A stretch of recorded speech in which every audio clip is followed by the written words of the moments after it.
陆少宁，我已经是世子了，我不是从前的我了。你该回到我的身边了。我不介意你跟过顾恒。你当我是贪图世子夫人的位置吗？难道不是吗？如果顾恒他不是世子，你怎么会看上那个病秧子？不是的，我不妨告诉你，我就是真心爱他，不管他是顾恒还是什么谢氏余孽。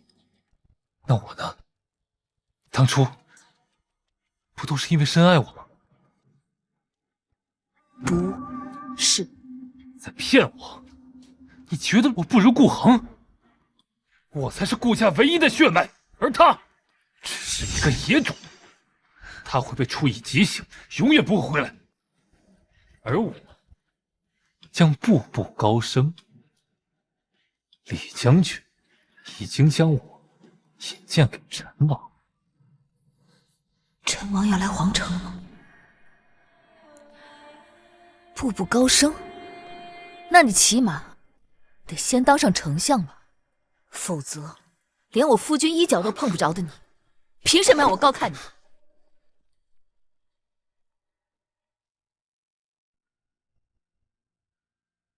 盯紧陈王。是。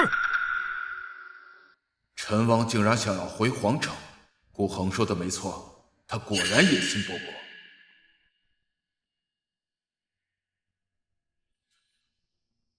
顾恒那边还没有消息。顾恒已抵达宣国，想必是被盯得紧，无法与我们传信。不入虎穴，焉得虎子？这次难为他了。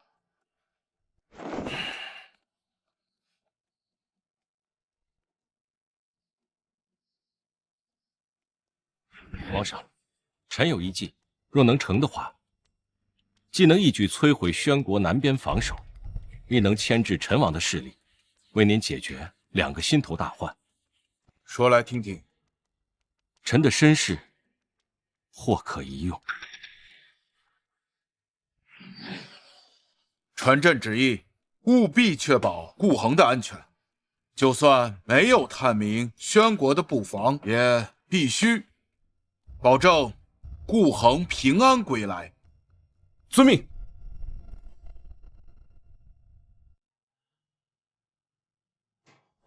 来人呐，把顾恒调到城门口去，朕就不信谢家不来救人。是。皇上，康王求见。让他进来吧。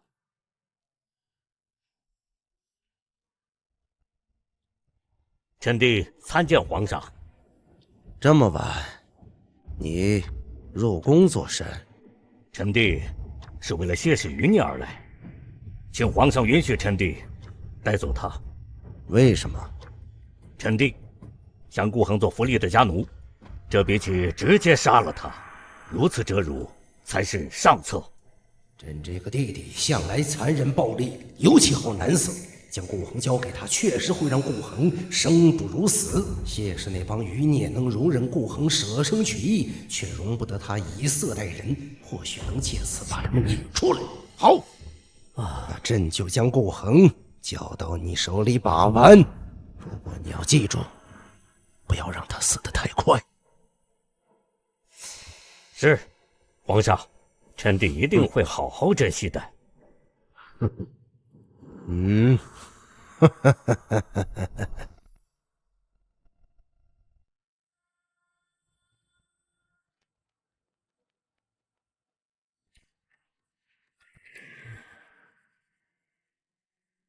真是极品啊，跟你爹一样。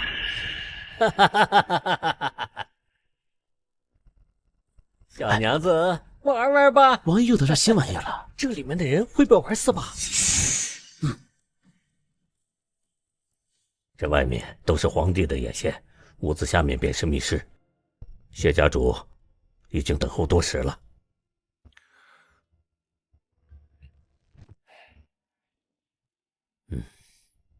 多谢王爷周旋。本王可不是白白帮你们的。某必能让您如愿，荣登大宝。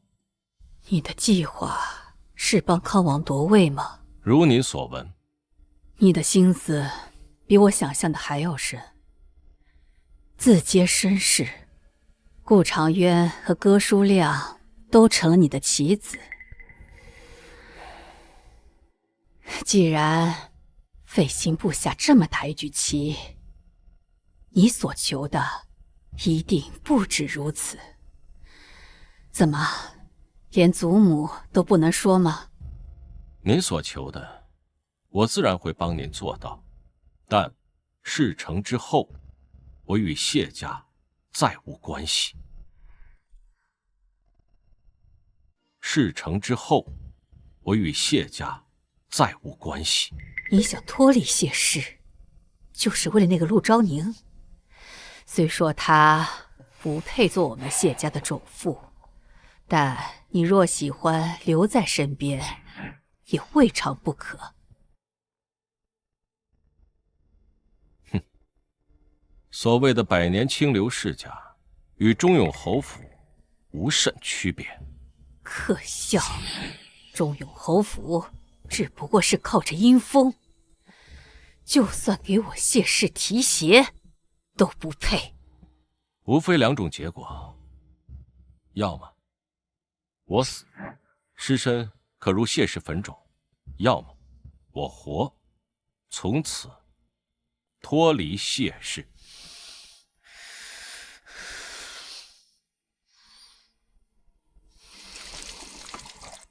谢家冤魂共136人，他们都在看着你的作为。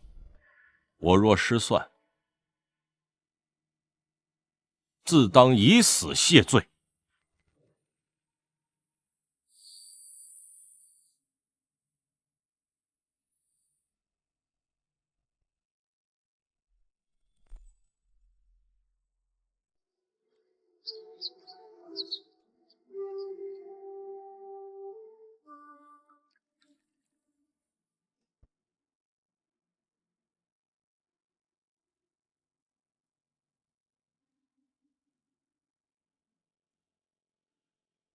唉，这次去了趟崖州，没想到发生了这么多的事儿。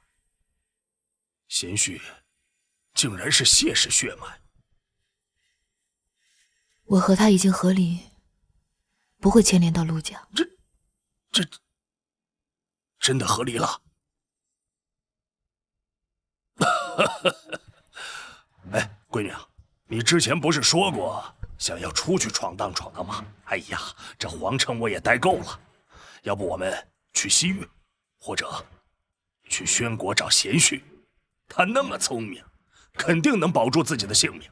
听说陈王也到皇城了，我们得躲远点才行。他不需要我们。哎呀，他想跟你和离呀，那肯定不是真心的，他是怕牵连你，牵连陆家。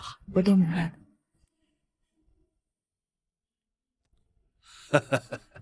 那我们去西域，总之是不能待在皇城，待在大梁了呀。我哪儿都不想去，我都想起来了，舅舅。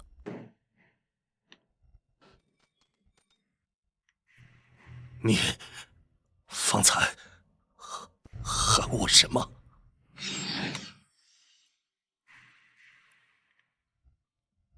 你何时想起来的？这孩子他实在命苦啊，我宁可他忘记一切，无忧无虑的活着，也不愿他背负仇恨，一辈子活在阴影中。为此我已经竭尽所能，可还是没法阻止。乖女儿，你永远是我的好女儿。我也有好消息要告诉你，张姐她还活着。什么？你说雪瑶，他还活着。当年可是官府仵作之人的尸身呢，怎么可能？雪瑶他现在在哪儿？您放心，他已经去了宣国，所以我打算将您也接过去。不能告诉舅舅我母亲的事，舅舅为我牺牲太多，我不愿他再卷入是非，只盼他和长姐远离危险，平安活着。到底发生了什么？我不能告诉您，就像您当初瞒着我宋家的事一样，我也有我不能说的原因。我只盼您能身体康健，此事由我来处理。你还是想找陈王报仇？你爹娘在天有灵，肯定不想看到如此。你听我的，跟我走，不要想着报仇的事情离开皇城。匹夫撼大树，只会白白送命的呀！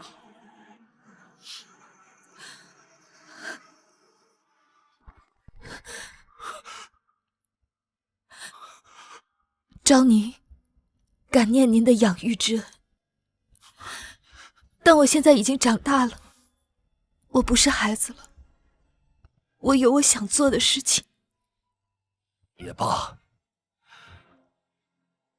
你娘的仇折磨了我10几年了，左右我也都活够了。哈哈哈，最坏的结果不过一死。爹陪你。可你一个人去对付陈王，我怎么能放心呢？好，可是你要听我的安排，万不可冒险，自作主张。你已有安排。我打算先接近长宁郡主。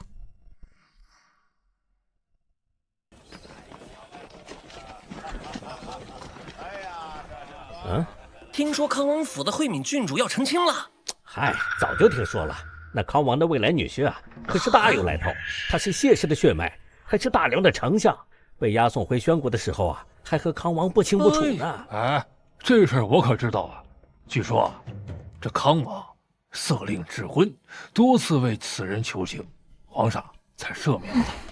我还听说他已经与谢氏断绝关系了。简直没有谢氏风骨啊！风骨有什么用啊？能救命吗？换作是我呀，我也会这么选择。大伙说对不对啊？哎，对对对对，此言差矣。毕竟啊，人家是当过丞相的，如今突然之间入赘到康王府，这后半辈子都要屈服于那父女俩的淫威之下。可怜谢氏百年的清流啊，如今却是彻底没落了。当年他爹谢荣清那死的是多么惨烈，这儿子跟他老子比起来差远喽。这可不是，这伺候完康王，又伺候康王他女儿，哎，可就丢尽了谢氏的脸了。今日是下聘的日子，而下聘求娶慧敏郡主的人，正是顾恒。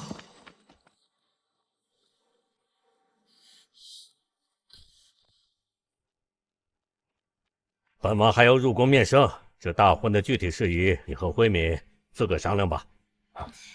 是。闹哄哄的，像什么样？都赶走！是郡主。都散开，都散开，都散了，快走！婚礼的布置上，我想，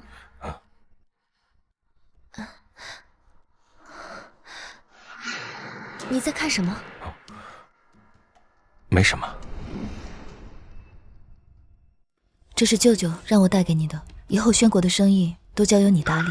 送个刻章而已，根本就不需要你亲自跑一趟宣国。你是为那个男人而来的吧？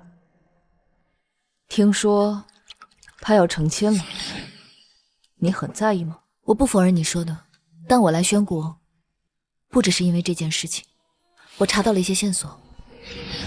2个月前，顾恒来找过我，在我面前，他没有提起我，看样子只在乎我过得好不好，还叮嘱我说，如果有什么困难，就找他。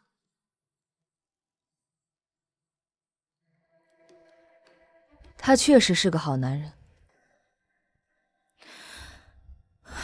你就没有别的话要跟我说吗？换作是我，绝不会把心爱的男人拱手相让。一个男人若真的无情，他不会爱屋及乌。你以为他是真的在乎我过得如何吗？他是想为你做点什么。如今他这样的处境，还能有这等心，这样的男人，你该抓住的。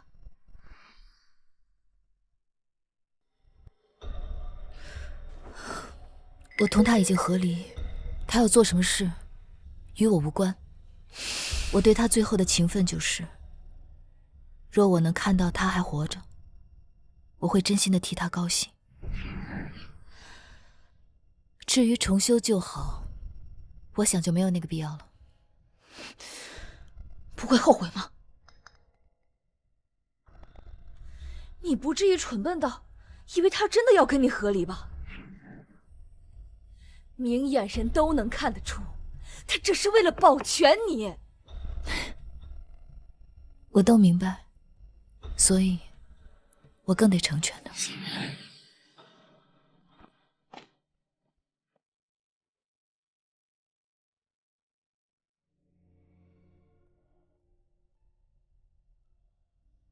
我怎么可能一点都不在意呢？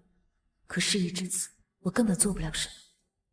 阻止顾恒，让他跟我回大梁吗？不可能的。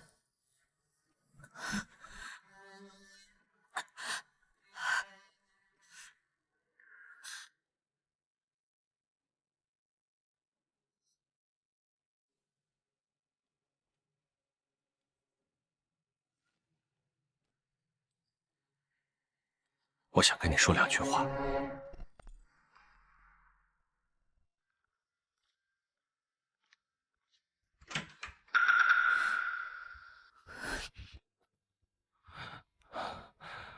我想跟你说2句话。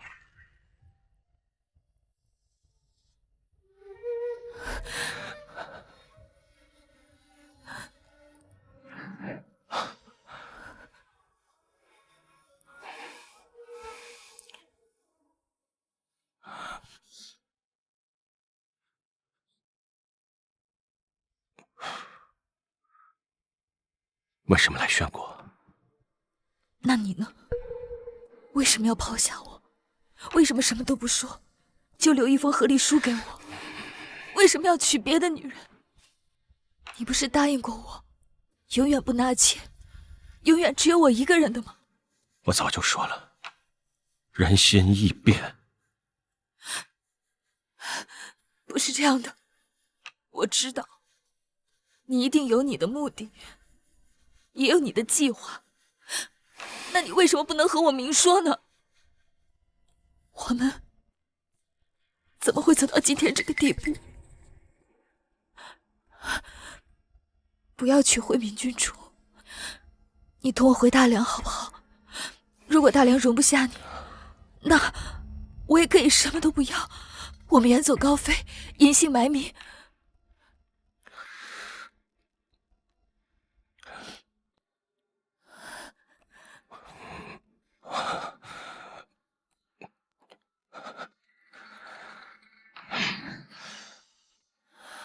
我不能为你抛下一切，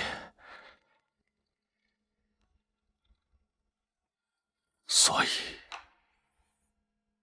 你也不必为我做到这个地步。那你为什么还要来找我？是来警告我不要毁掉你的大婚吗？是，我不希望你的出现毁了我的计划。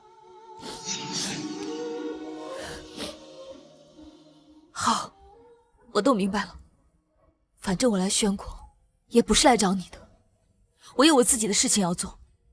既如此，办完自己的事情，就早些回大辽吧。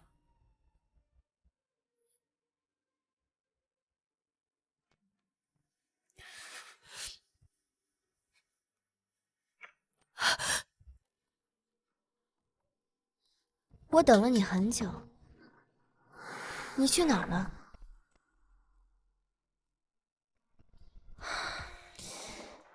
顾了，不知为何，最近有些不安。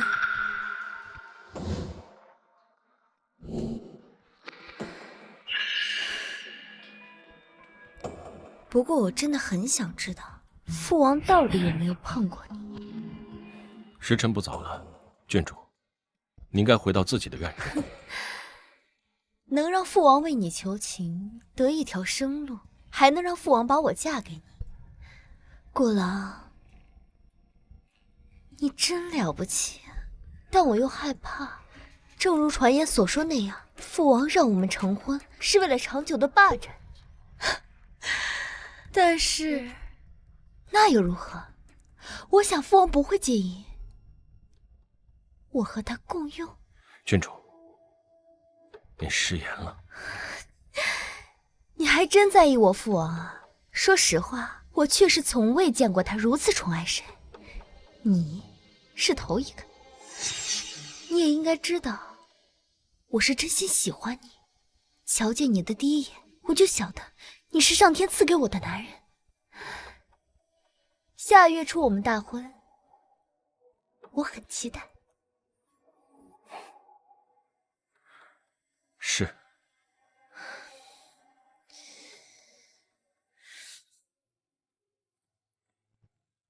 回王府前，我已经换过衣服，去除了陆昭宁可能留在身上的气息，但有些还是除不干净。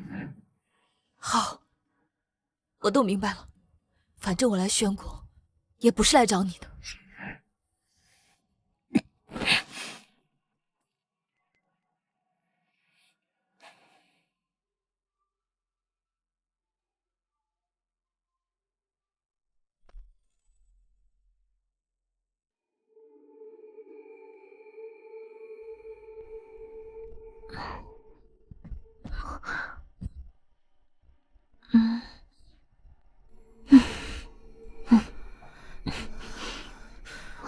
怎么样了？我没事，大小姐，二小姐没睡好，一直在发烧。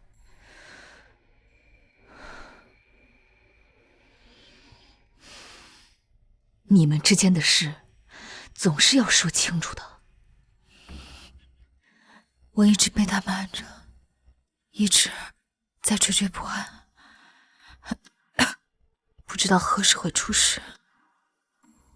这样的日子我过够了，我和他早就该好聚好散了。如果想清楚了，那就回大梁。我还有我自己想要办的事情没办完。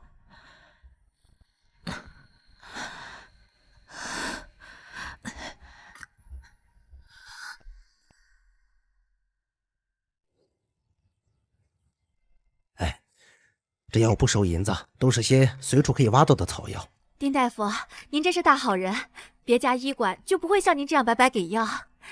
哎，这丁大夫就是咱福山镇的活仙人。哎，是啊，谢谢大夫，谢谢大夫。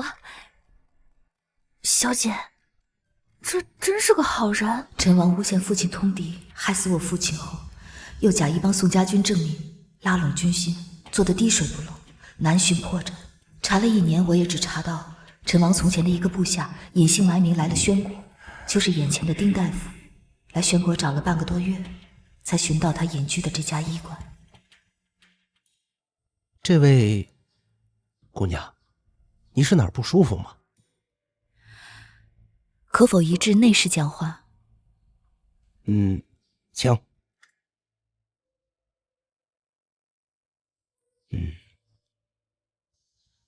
姑娘能否摘下帷帽？没有这个必要。因为我所患的是心病。心病，这怕是不好治。姑娘可与我详细说说，这心病因何而来？我小的时候亲眼目睹了我的父亲和许多人被杀害，我因此会经常梦魇。心病还需心药医，你的症结在于放不下。若是能放下父亲的死，就能够……是啊，可我真的很想知道，他们为什么会被杀害。所以，你能告诉我，大夫？你是陆念青的女儿？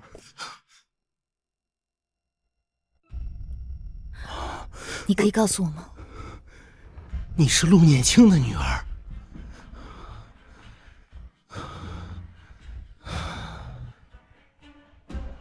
没想到我藏到宣国，还能被你找到。你躲到宣国，就再多的人，都是于事无补。我父亲他们都不会活过来。我知道，自私的说，我想给自己积福报，被迫成为刽子手，砍下那么多颗头，我怕遭报应。我不是什么大善人，我实在是个胆小的人。所以，当初是陈王下令杀了我父亲他们，是吗？如果我无法医治你的心病，你打算怎么对我？杀了我吗？我不会杀你，我会把你的行踪告诉陈王。他毕竟找了你很多年。我信命。既然是命定你先一步找到我，那么我就该顺应天命。当年的事情，我告诉你。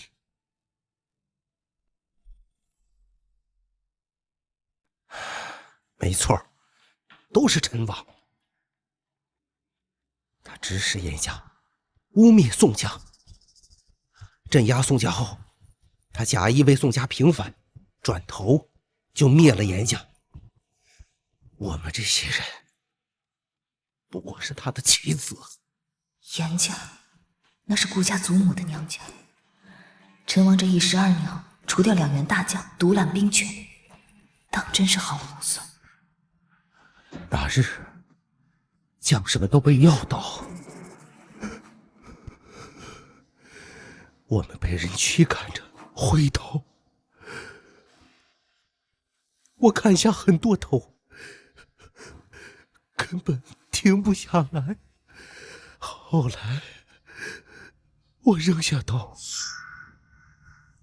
逃进山林，连夜跑了。可是眼下，你却有一个机会可以赎罪。你可愿写下你的罪状，签字、画押？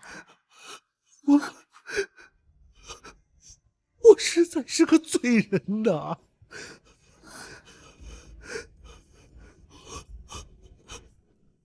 我写，我写。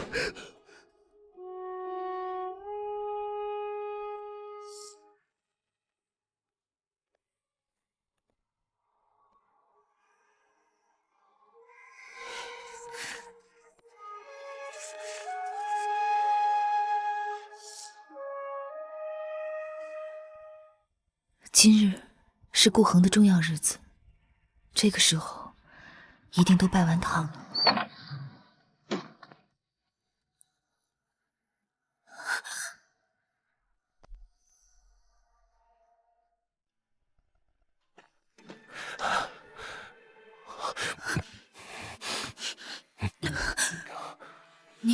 你被人下药了。你现在已经和别人成亲了，起来，我用别的法子帮你。既如此，不想帮我的话，就让我这么死了，倒也好。要么你去找你的新婚妻子，要么你就起来，我为你施针逼药。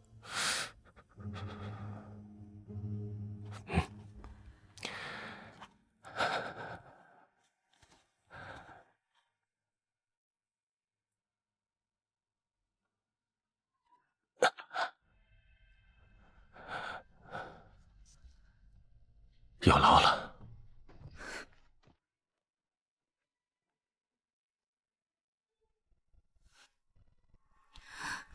你倒也不用拖得这么干净。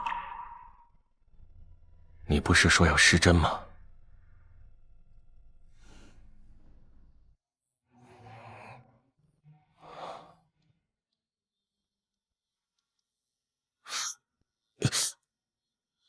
下手这么重，你是故意报复我吗？我和你无冤无仇。你分明就是在怨我，怨我跟你和离，怨我娶了别人。赵宁，抱歉。你果然就是在报复我。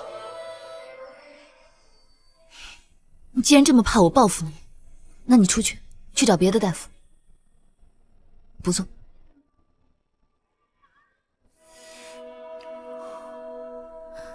别动手动脚的。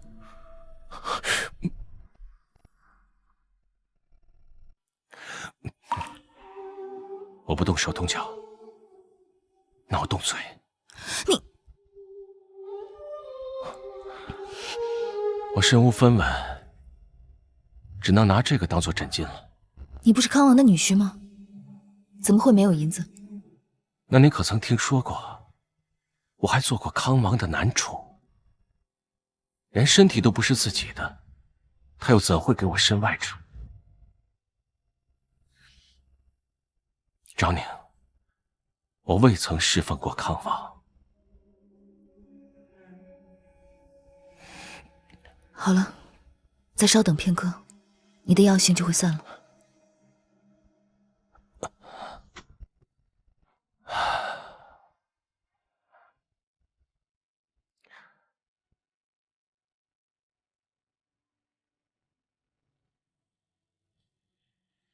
是我对不住你，是我隐瞒了身世和秘密，是我谋划了合离一事。我已经放下了。之前，我是为了怕牵连到你，如今，我要做的事情已经成了大半，所以我现在才敢说。再等我一些时，可好？你到底想说什么？你明白我的意思的。你把我当什么了？招之即来，挥之即去吗？当初不要我等的是你，如今要我等的还是你。至于你究竟要做什么，从头到尾我都被蒙在鼓里，只能在不安与迷茫中，日复一日的等你。你走，我不想看见。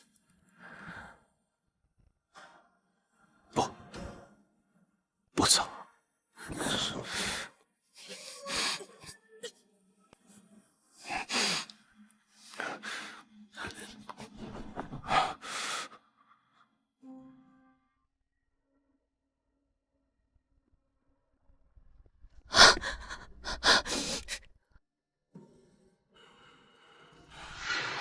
这么多朝廷官员死在王府，死在我新婚当天，简直就像是一场鸿门宴。父王想做的是谋反。郡主，这里危险，请您回屋。你们这是干什么？我父王呢？这是要做什么？王爷，还有更重要的事情要做。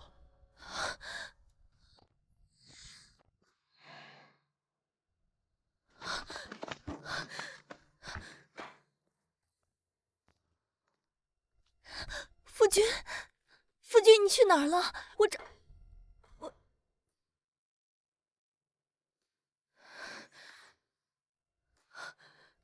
是谁？是谁帮你解的药？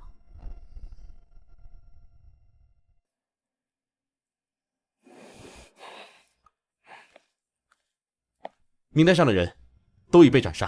他们为何向你禀报？送郡主回屋休息。放开我！我才是你们的主子！这康王府何时轮到谢氏余孽做主？谁给你们的胆子，胆敢忤逆主教？放开我！我要告诉父王！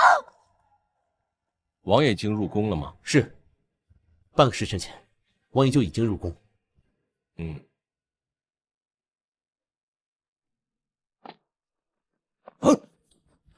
禁军，禁军！皇兄，无需喊人了。这1年来，我已经打通一切，禁军早已换成我自己的人了，所以你就认命吧。若是禅位于我，我还可以放你一马；否则，就别怪弟弟无情了。这个兄弟，我最清楚，他没这样的血性和城府。是谁在帮你？顾恒吗？是啊，为了取得皇兄的信任，我和他联手演出了一手好戏。之前那些欺男霸女的行径是假的吗？没错。好啊，你个愚蠢的东西！朕准备好的一切都让你毁了。朕好不容易灭了谢家，你竟然让他们死灰复燃！正因为你对谢氏的赶尽杀绝，才成全了我。来人，请皇上驾崩！你想弑君？皇兄，你安心上路吧。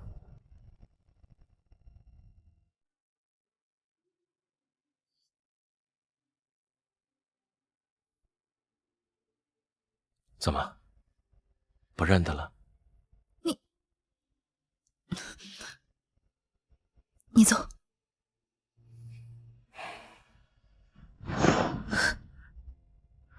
你先回大梁好吗？我恨你，我恨死你了。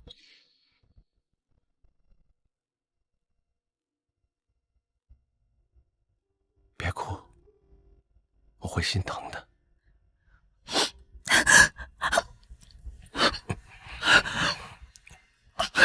我只是不想你出事，所以我才会让你马上回大梁。这边的事情我都处理的差不多，你先回，我很快也会回大梁，我发誓。你究竟想做什么？你也要回大梁？那慧敏郡主呢？你新娶的夫人呢？我会处理好一切。现在，我先送你出城，好吗？我原本也打算今日启程回大梁，只是顾恒这一遭，弄得我心里七上八下。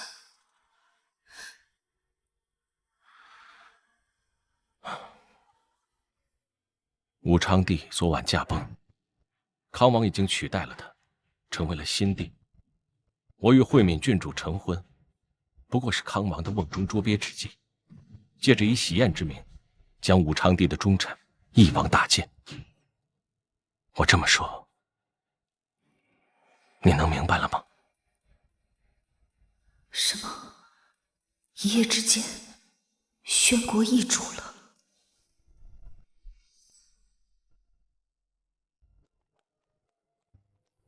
出城后，你们便走小路，沿途客栈我已经安排好了。等出了城，我们就要暂时分别了。你就没什么想跟我说的吗？你当真会回大梁吗？会。可你身上毕竟流着谢家的血，就算武昌帝杀了你的族人，你终究还是宣国人，大梁又岂会容你？你当真没有骗我吗？怎么想都觉得顾恒不可能再重返大梁，就算大梁肯接受他，新登基的康王也不会放过他吧？兔死狗烹，自古如此。只要你能够容下我，便够了。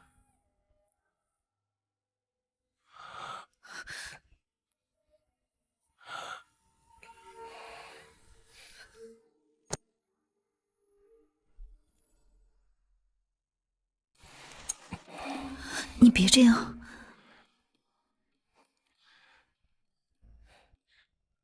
找个僻静的地方休息片刻。是。停。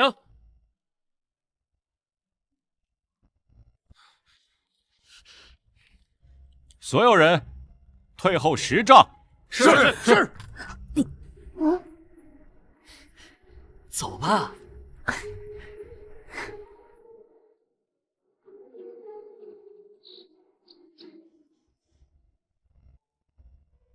这样可以了吗？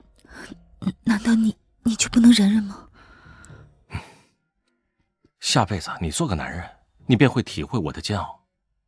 我做了1年的和尚，你可知我每天是怎么过来的吗？你只管找别人就是。左右我们都已经和离了。你这人口是心非，好没良心。我若真的找了别人，你到时候又该哭了，哭着跟我说为什么要抛下你，为什么又食言了。我才没有为了你哭呢。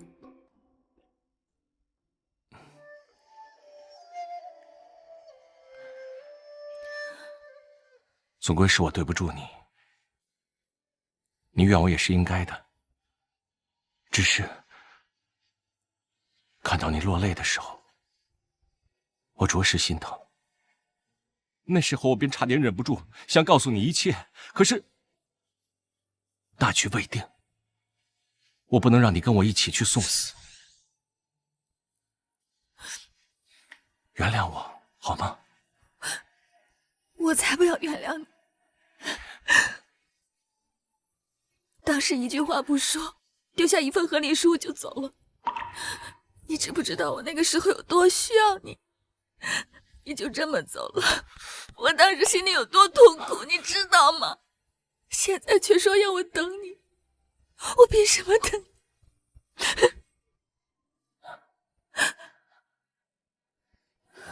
你可以不等我，我会追赶上你的。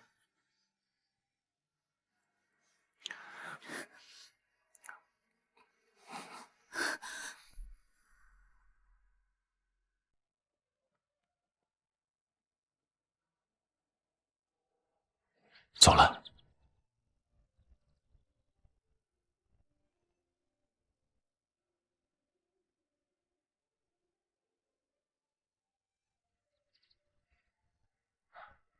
真的走了。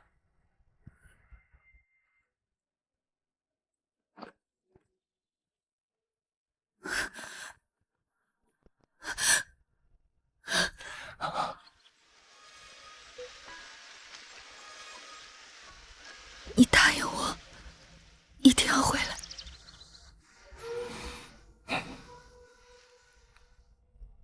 好，我答应你。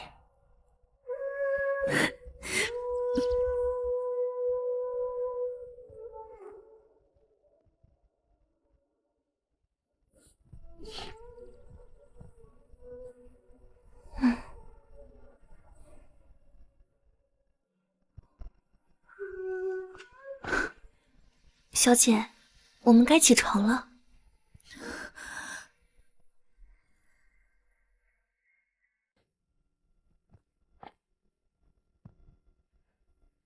那陆氏的出现，总能扰乱你。您一直跟着我们吗？我若是不跟着你，怎知你如此荒唐妄为？昨晚那么重要，你竟然跑到客栈去。今日康王登基，你不去观礼，倒和那陆氏……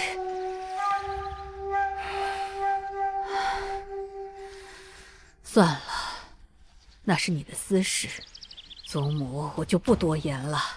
现在该考虑考虑下一步了。如今已算是万事俱备了。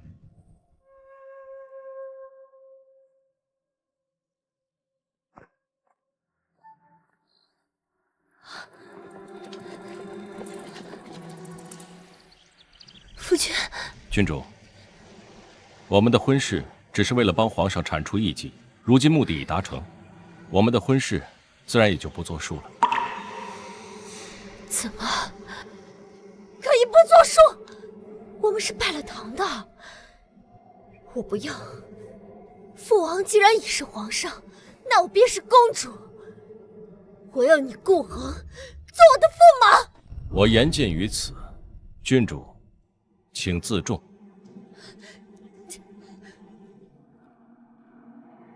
你又去找了哪个野女人？我要杀了她！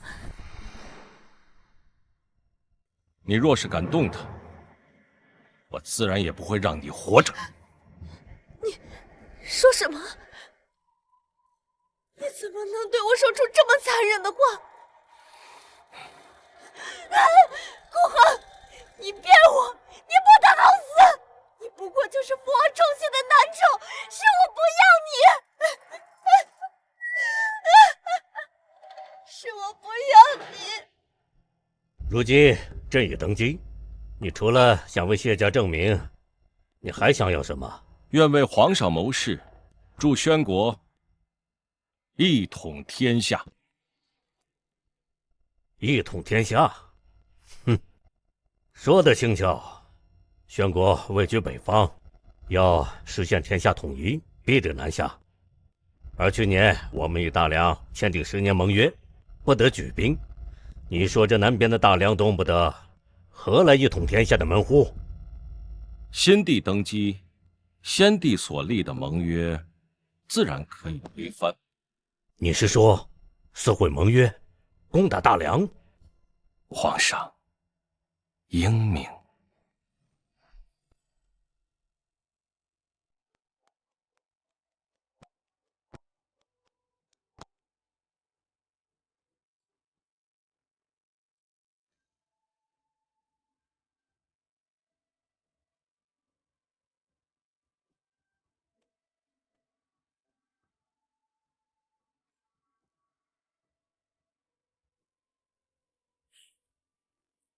你比约定的时间迟了好几日。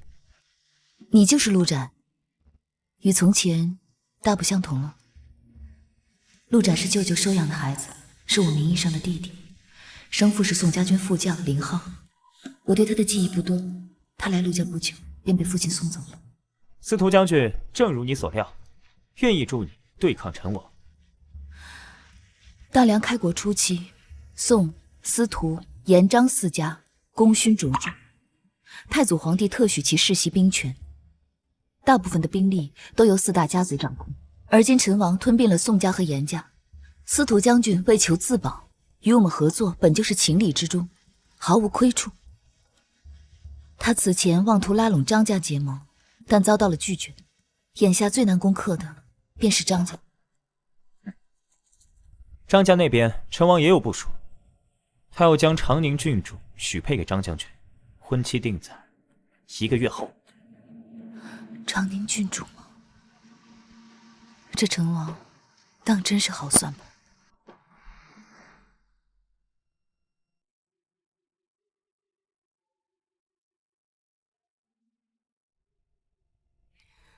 经皇上准许，这相府宅邸已被我买下。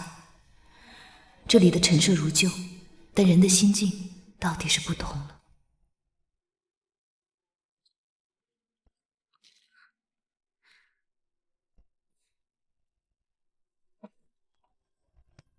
小姐，长宁郡主派人传话说召集见您。小姐，还有一事，顾家老太太半个月前过世了。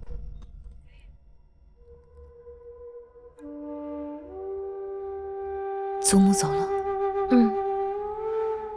祖母的离世我早有预料，1年前她便已病入膏肓，即便我一直用药吊着，也不过是勉强撑过这1年。听说老太太走得很安详，临终前还念叨着您和世子。知道了。现在想来，祖母是严家后人，她始终不相信自己的父亲会背叛大梁，斩杀宋家。我猜祖母怕是早已洞悉真相，知晓我的身世。那500精锐不是寻常的祖孙情分，而是他用他的方式护着我走下去。去见长宁郡主吧。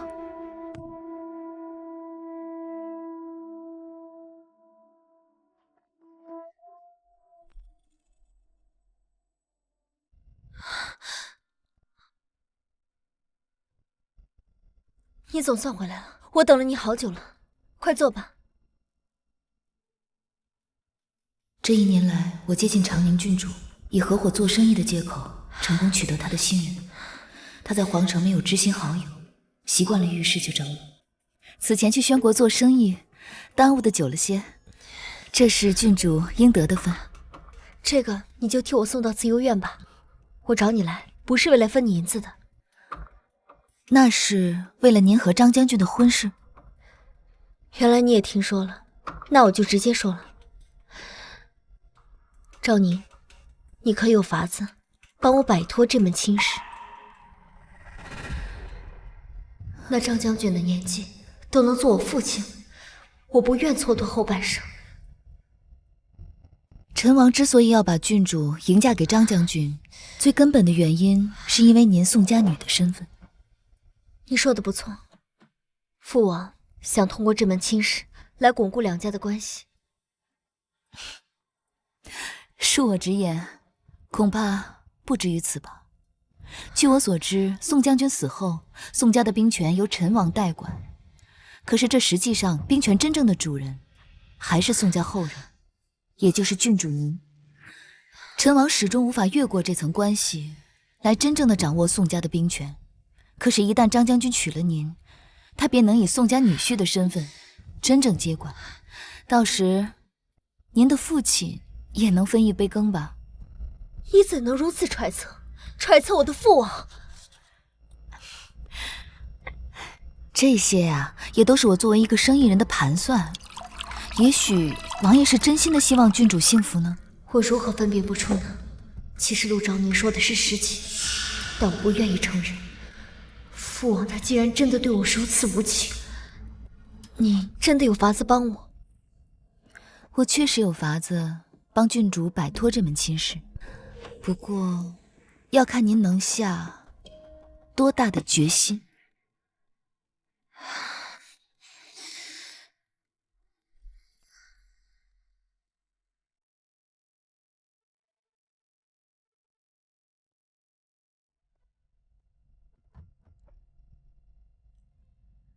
东家，这是半年来的漕运账簿，您过目。小姐，你要现在看，还是拿回去再看？半年前，小姐就在暗中接手了连江漕运，这其中少不得各样运作，甚至倒赔了不少银子。为此，陆家关了不少铺子。我时常在想，小姐耗费那么多财力和心血，就为了掌控这漕运，值得吗？先收着吧。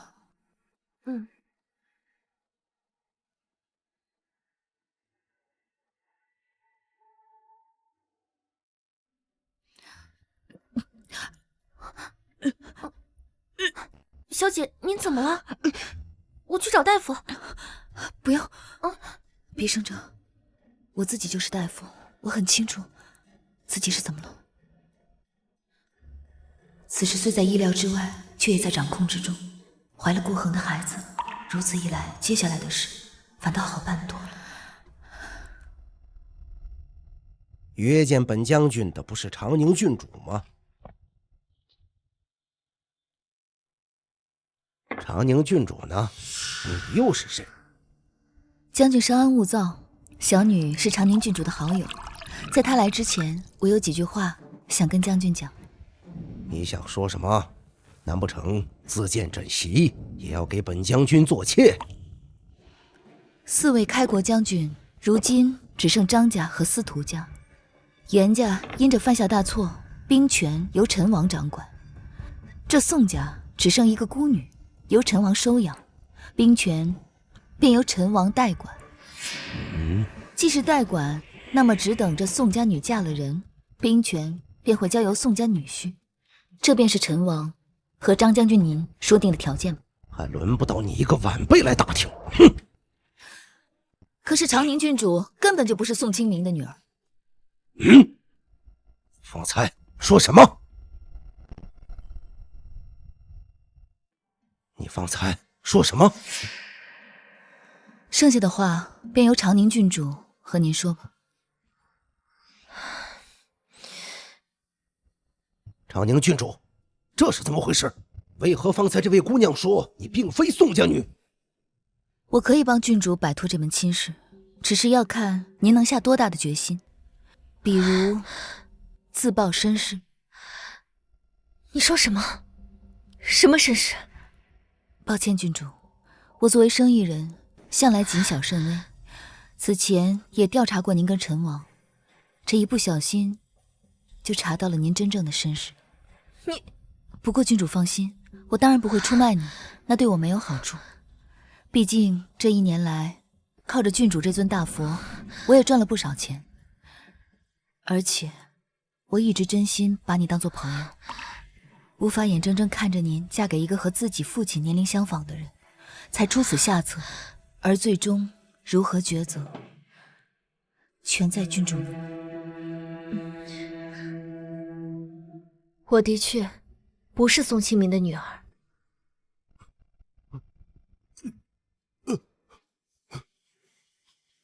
怎么会这样？眼看要到手的兵权，居然遭遇这种变故。在我7岁那年，被陈王作为宋将军的女儿收养。其实，我只是寻常百姓的女儿。如果你不信，可以去南边调查。郡主，您先回去吧。将军要去做什么？本将军绝对不会就这么算了的。您是要去找陈王对峙吗？你算什么东西？本将军要做什么，还用得着你来管？我有办法帮您成事。就凭你，莫要大言不惭了。对，就凭我，因为我才是宋将军的母。对，就凭我，因为我才是宋将军的女儿。你说你是宋清明的女儿，可有凭证？进来。这位便是我父亲麾下林浩将军的儿子。宋家军出事后，他也同样被我舅舅收养，更名陆展。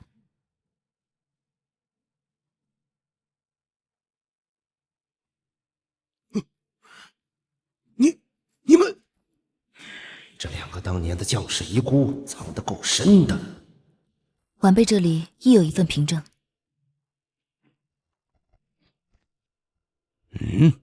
你们想要对付陈王？这份供状证实了当年宋家军的覆灭，竟是陈王一手谋划。当年陈王借严家之手除掉宋家，后以平反之名又除掉严家，其野心昭昭，为的不过就是兵权。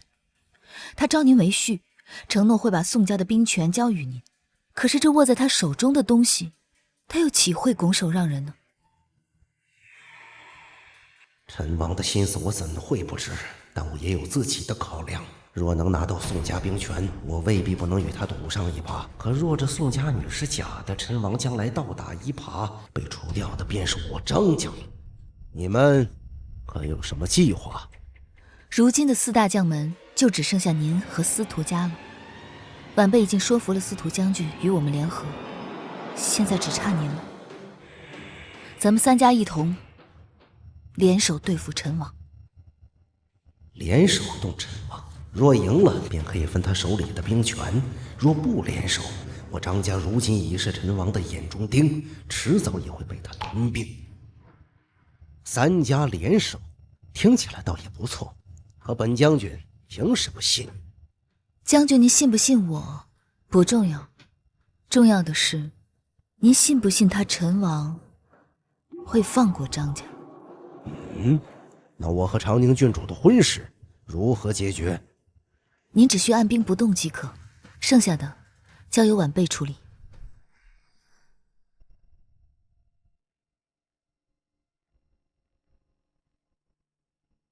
王爷，张家来人了，请。什么事啊？王爷，我家将军说，他和长宁郡主的婚事得延期。什么？出了什么事？宋家的兵权得尽快交接。张如怀搞什么？不能进，不能进来！滚开！不知王爷大驾有失远迎，有请，请。婚礼为什么延期啊？说起来，真是家丑不好外扬。我在外收养的一个义子，突然跑回来告诉我，让一个姑娘怀了孩子。哎，这未婚先有孕，丢人呐！没办法，只能求着我赶紧把他俩的婚事先办了。在外面收养了一个义子，本王怎么从未听你提起过呀？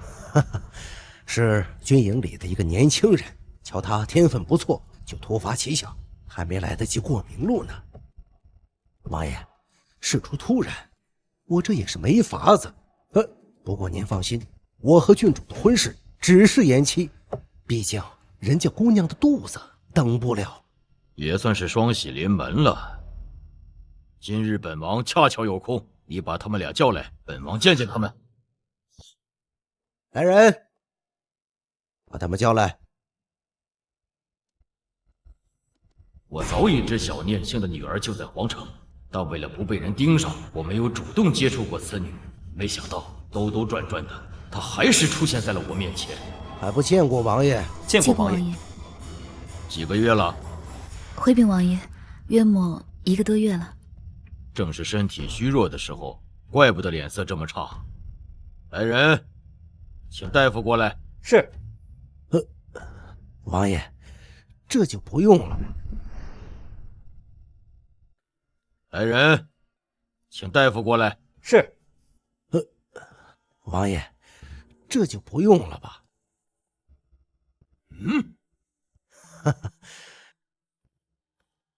给这位姑娘看诊。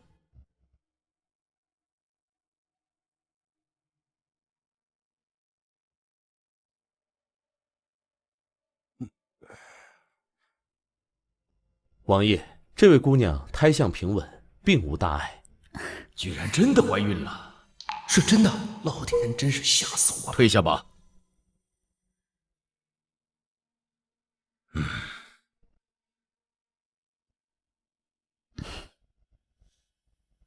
婚礼最多推迟1个月。是王爷，说起来，我比您还着急。要不是碰上那不争气的，行了也不至于。本王不想听这些废话。恭送王爷。7月初，宣国新帝决定御驾亲征，顾恒率10万大军先行铺路。宣国新帝率10万大军御驾亲征，以陈兵两国边境，朝中急需派出援兵。可陈王偏偏这个时候病，太医去瞧过了，说是旧伤复发。他想要朕给他兵权，才肯带兵增援。可他手里的兵权已经够多了，简直是贪得无厌。林文，你旨命陈王速速率兵增援。可是陈王不肯出动凉州的守军。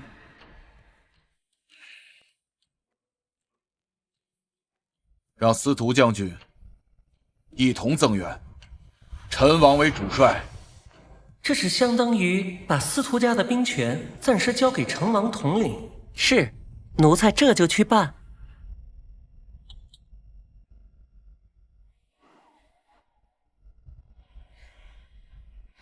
小姐，您累吗？我给您揉揉腿。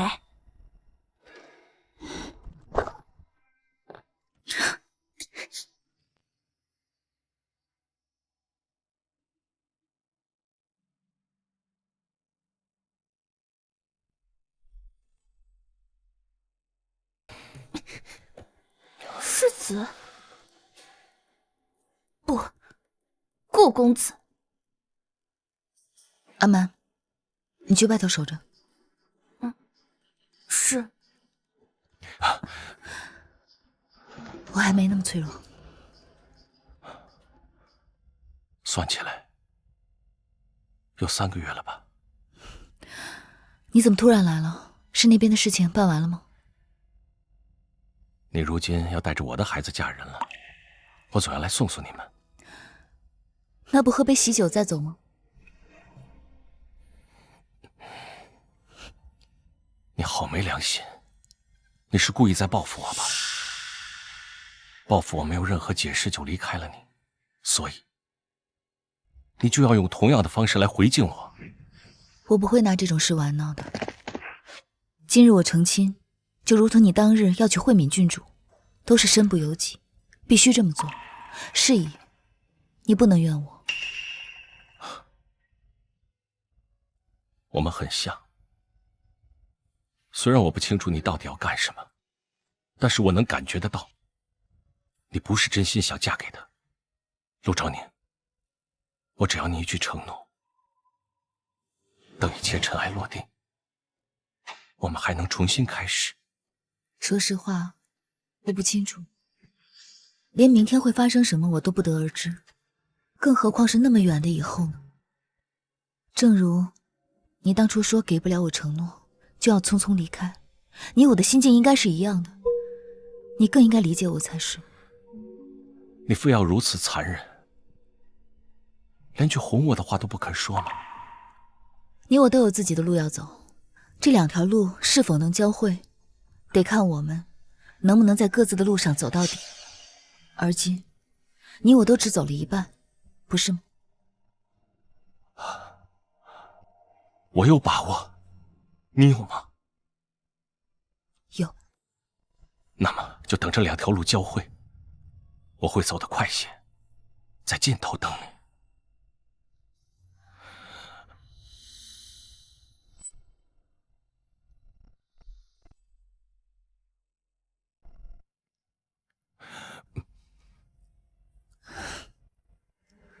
你可以走了。我知道顾恒千里迢迢过来会耽误他的正事，说是被人看到顾恒在新房里，会闹出麻烦来。我还有最后一个问题，在宣国时，你就计划向我借种了吧？话不要说的这般难听，你情我愿的事，能说成是借种吗？你最好没有骗我。不，就算骗我又如何？这孩子是我们的，实实在在的，无法改变。这个孩子也确实在我意料之外，不过我也着实是利用他，完成了一些事情。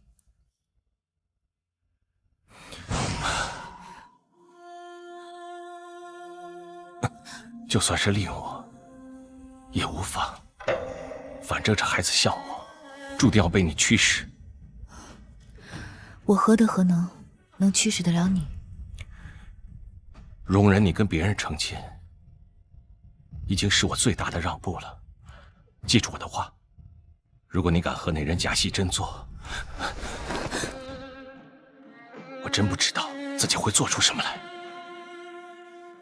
孩子出生后，先看到谁，谁就是孩子的父亲。那我得在孩子出生前赶回来。姑爷，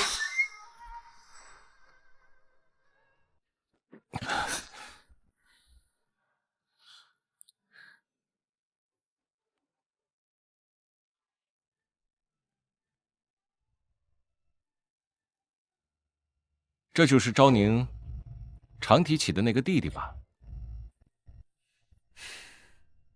客人都走得差不多了，张将军让我们过去。好，我换身衣服就出去。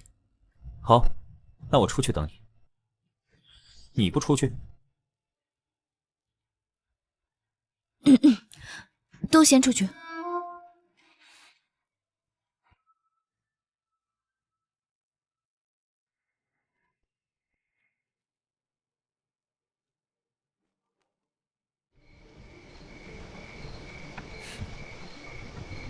你就是那个抛弃陆昭宁，突然跑去宣国的顾恒。我并未抛弃他，我不希望别人知道陆昭宁肚子里是谢氏余女。那么你希望我如何做呢？那孩子只能是宋家血脉，以后也只能姓宋。你若还有心和陆昭宁在一起，以后入赘宋家。入赘，倒是我没考虑到的。做不到，就别纠缠。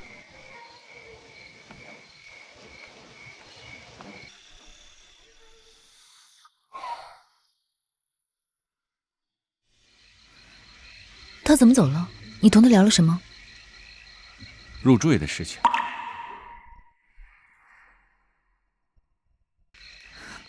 入赘到你家，需要我带多少陪嫁？你是认真的？很认真，所以你好好考虑考虑。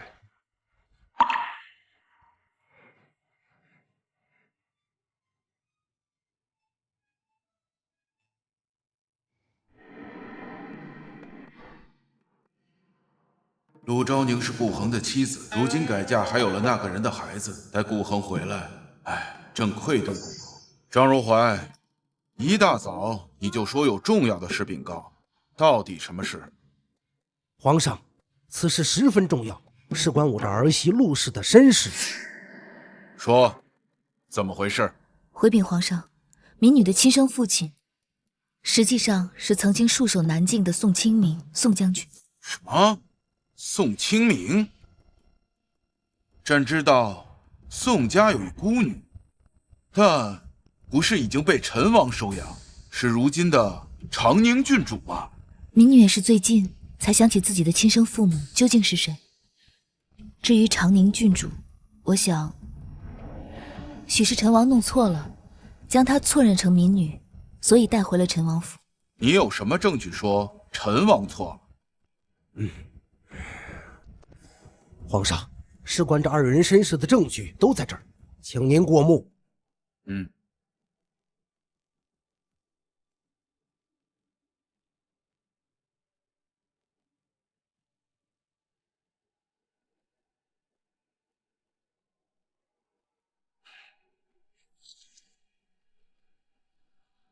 简直是荒谬！来人，召长宁郡主入宫。是。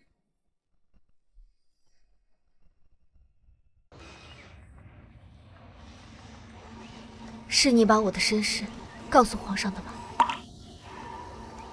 你早该想到会有这么一天。如今脱离了宋家女的身份，你自由了。自由？你觉得可能吗？父王是不可能放过我的。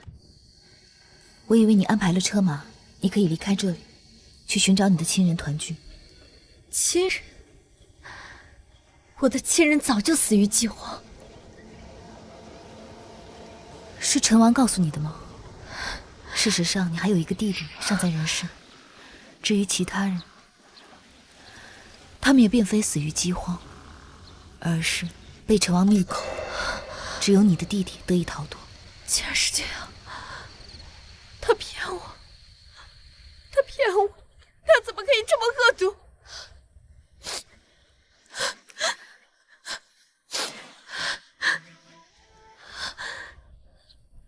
你真的可以帮我离开吗？为防陈王找你们的麻烦，我已经安排了你们去别城生活，新的身份和官级也已经备好，自由就在你眼前。你为什么要这样做？你为什么要帮我？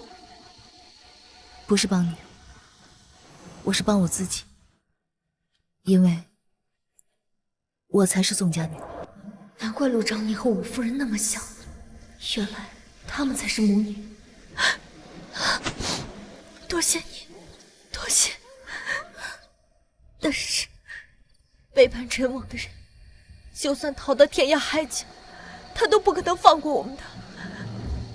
我也无法确保你们可以一直安全，所以你还有第二个选择。什么选择？跟我一起扳倒陈王。这怎么可能？你在开什么玩笑？就凭我和你？当然不止你我，还有司徒家和张家，如果加上你，胜算会更大。这2条路，你自己选。只要陈王位高权重，我和弟弟早晚也会被找到被灭口。如今我已没有退路，你真的有把握吗？我该怎么做？我要你以陈王养女的身份举报陈王。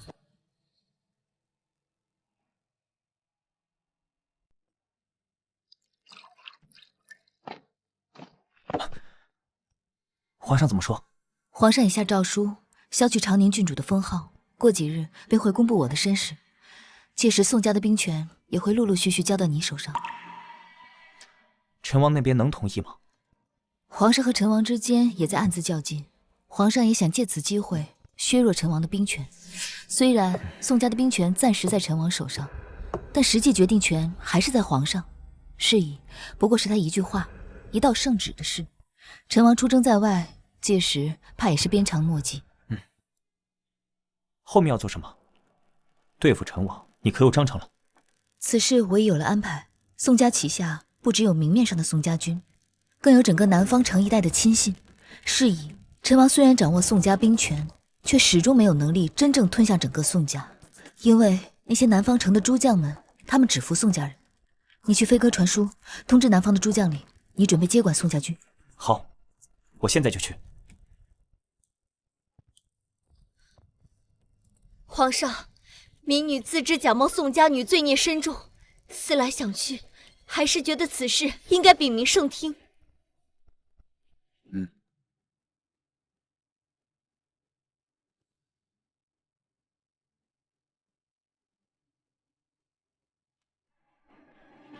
这是这些年来民女听命于陈王，为他谋利的证据，其中还有连江漕运的账目。陈王命陈女私下掌控漕运，将利益所得尽数输送至凉州大营。什么？陈王拥兵自重，朕早就有心削他的兵权，只是一直苦于没有名正言顺的由头。如今可倒好，他的养女亲自把刀递到了朕手里。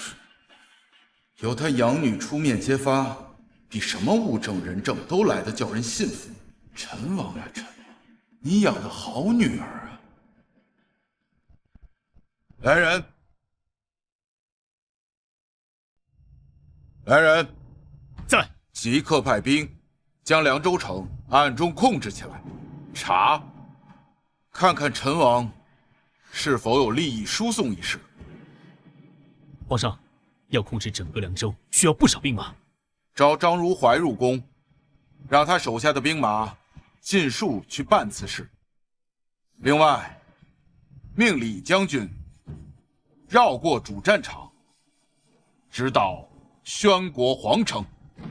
是，这也是朕与顾恒早就商量好的战略部署。眼下只等顾恒那边的战况，他若拖得住，这不齐便是釜底抽薪。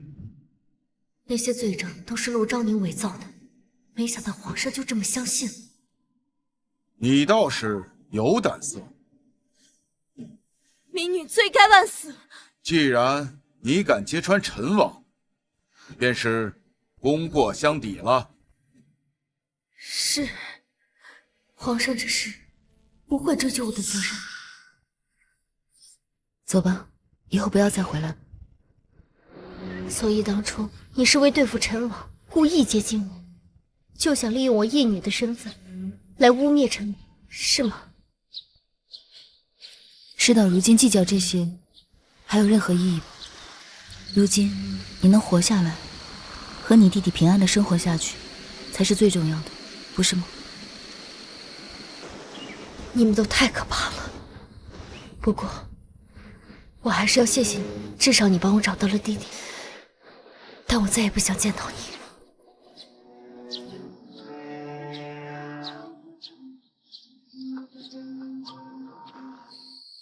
可怕吗？因为我的仇人更可怕。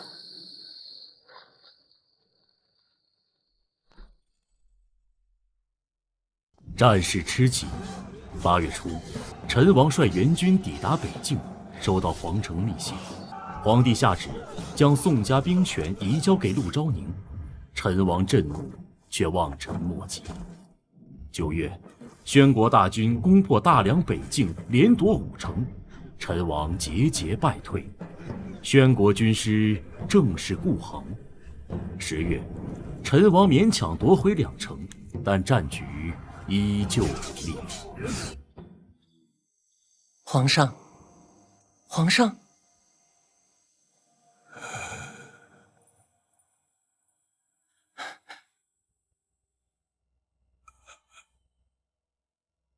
皇上，您要保重龙体呀。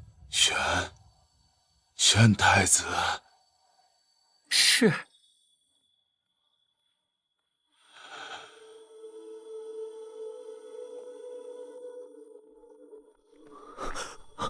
父皇，您这是怎么了？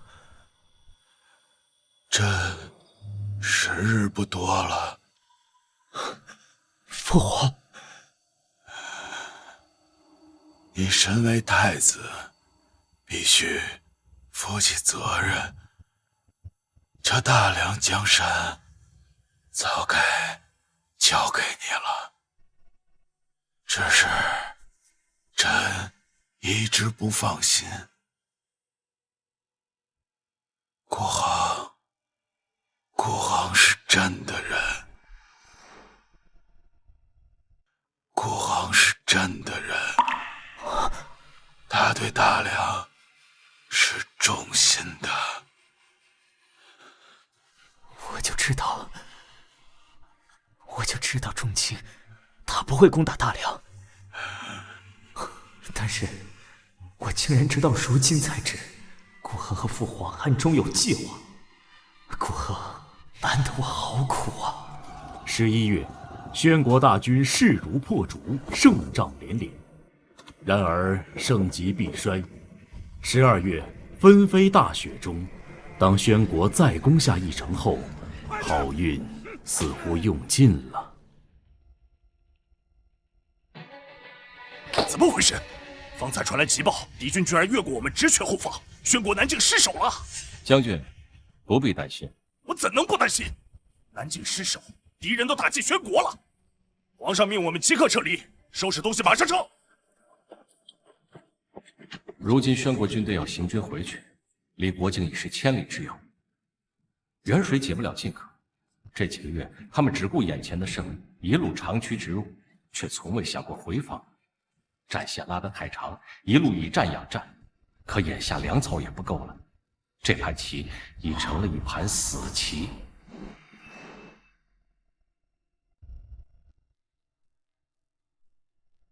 小姐，有消息了，只是不知道是好是坏。怎么了？大梁这边，李将军不知何时已经悄悄攻进宣国境内，如今敌军节节败退，阵脚大乱。咱们这边胜仗连连，打得他们毫无还手之力。据说他们已经被迫兵分2路，其中一拨人已经仓皇逃撤回宣国增援。不过，小姐，我还听说一件事，顾公子他叛变了宣国。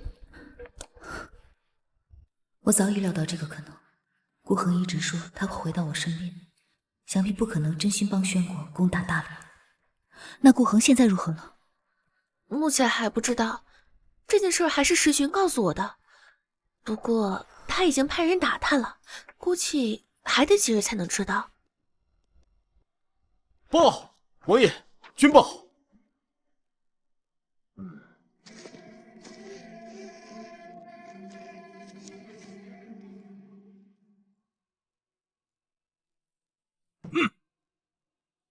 混账陆昭宁，居然暗中接管了宋家兵权！什么？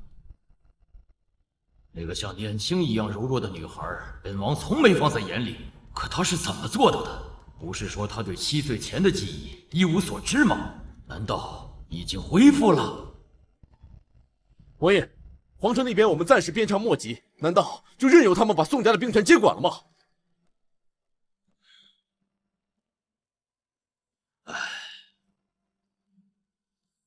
陆昭宁既然敢算计本王，那就休怪本王一不做，二不休了。小姐，时巡传来消息，顾公子与攻入宣国的大梁军队会合后，原本大梁一直在打胜仗，可就在年前，宣国突然反攻，将顾公子他们困在了松叶城，几万大军被困，局势很不妙。拿鱼图来。是。这松叶城在连江沿岸，连江横跨多国，在大梁它叫连江，在宣国它叫吴江，同样担负着漕运的任务。朝廷可有派兵增援？说起这事儿，皇上他们也犯愁呢，连陈王都被拖到了北边战场，能派去增援的大军实在太少了。叫陆展进来。是。怎么说？我军被困松叶城，我查过舆图了，遭敌军两面进攻，如果没有粮草的话，早晚会被拖死。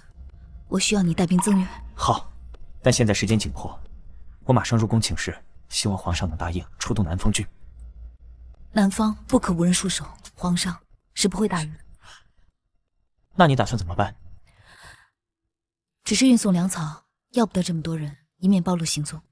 我手中有600人，其中500是严家留下的精锐，还有100是顾恒留给我的护卫，也都擅长作战。600人足够了，只是你的身边不留人手啊。张将军府的护卫已经足矣，你即刻启程。好，我入宫请示后即刻出发。陆展率600精锐，沿连江漕运悄然潜入吴江，粮草顺利送达。同时，此举也为被困松叶城的大梁将士撕开了一条生路。被困数日的将士趁势而出，抓住战机，发起反攻。顾恒在内，陆展在外，里应外合，宣国腹背受敌，战局再次逆转。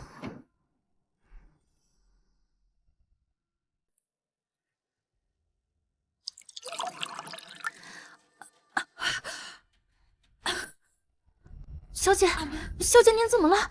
阿妹，我怕是要生了。快来人啊！快来人！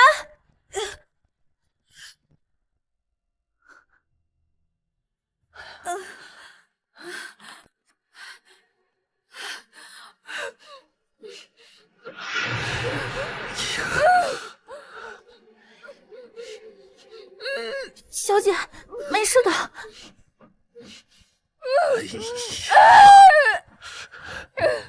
真是糟心。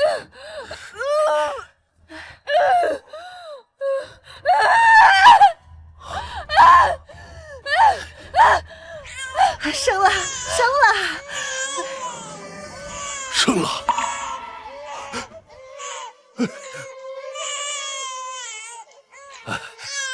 好，好。小姐是个小小姐。女孩，我喜欢女孩。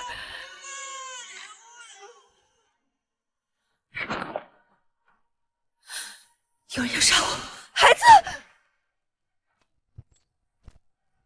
你干什么？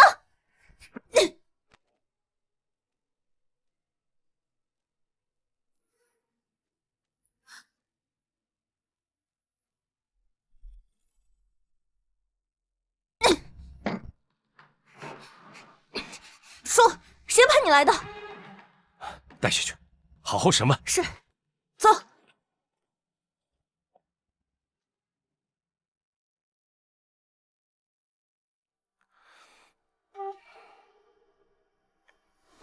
孩子，我的孩子。张宁，孩子没事儿，没事儿，在隔壁房间，有奶娘顾着，一会儿我给你抱过来。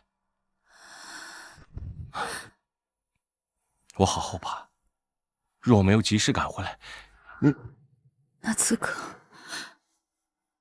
是陈王派来的吗？已经审问完了，正是陈王。我早就料到他会对我下手，只是没想到会这么快。你放心，我已加派人手，不会再让他有机可乘了。你怎么突然回来了？战事如何？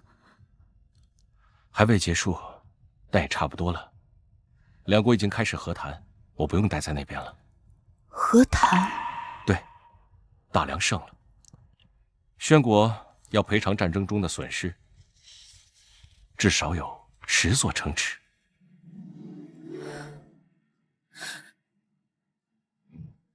你还会再走吗？不走了，我留下来，好好陪你们母女。但眼下还有件要紧的事情。有何要紧事？和离书。我把你接回陆家，就是防止你和张家有所牵连。你和陆展得和离了。顾恒，你也会怕吗？怎么，想反悔了？我可是还等着给你入赘呢。那我自然需要再考虑考虑。你还想考虑什么？难不成你想齐人之福？你就这么着急，一刻都等不了吗？是啊，我很着急，一刻也等不了。我不想我们之间再有什么变数。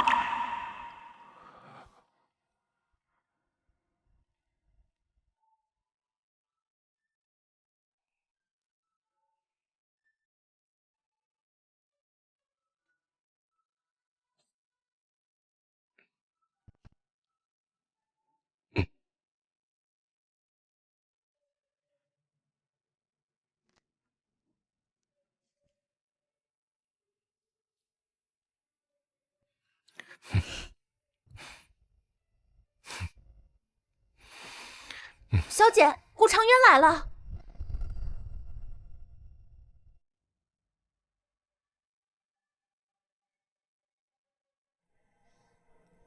陆老爷，别来无恙啊。昭宁怎么样？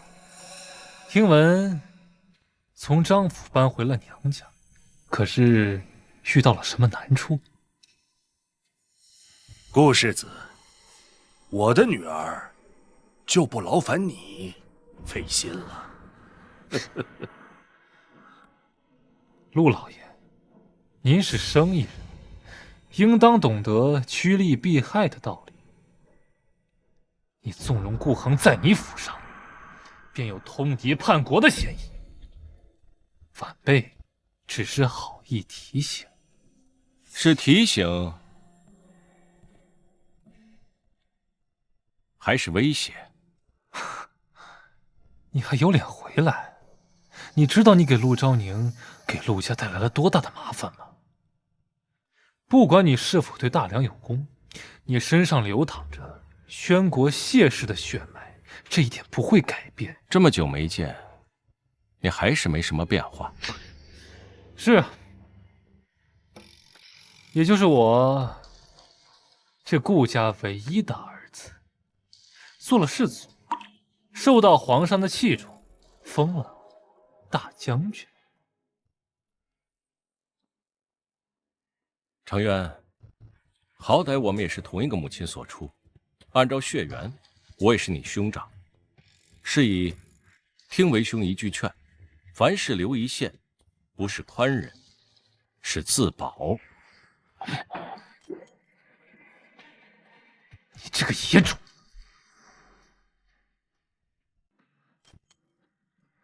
你这个野种，也配做我的兄长？我怎么说怎么做，轮不到你来指点。你还是好好关心关心自己这宣国人的身份，如何留在大梁吧。是吗？如你所言，我就如此不堪吗？看来你还不清楚，究竟为何会有我的存在。我何须清楚？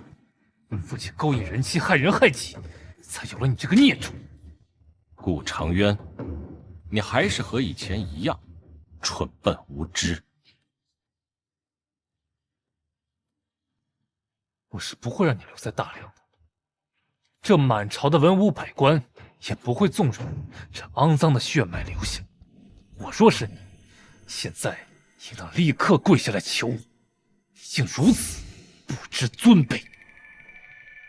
圣旨到，顾公子接旨吧。奉天承运，皇帝诏曰：顾恒蛰伏1年多，驻大梁攻打宣国，立下赫赫战功。今特封顾恒为成安王，并受辅政大臣之责，入朝参议军国大事，匡辅社稷，钦此。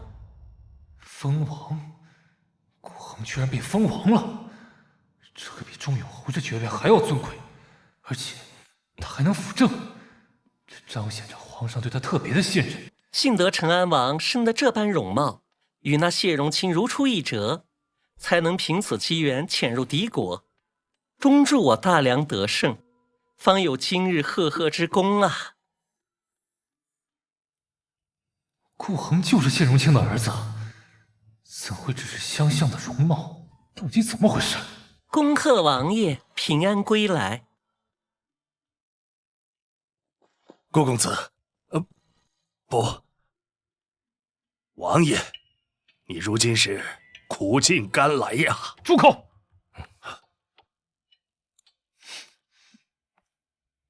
连皇上都被你蛊惑了，这个奸恶小人！休想蒙混过关，我不会让你得逞的。以下犯上，该当何罪？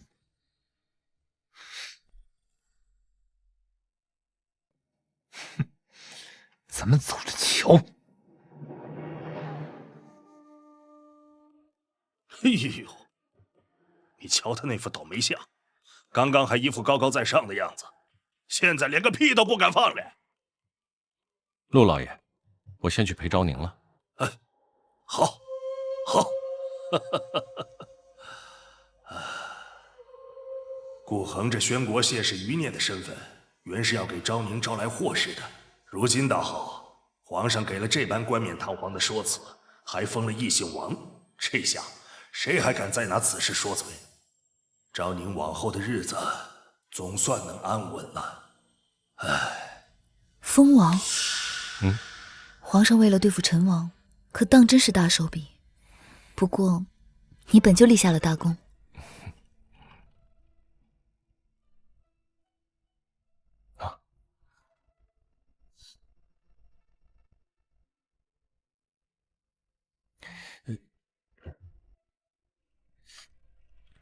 这，你紧张什么？他身上也没毒。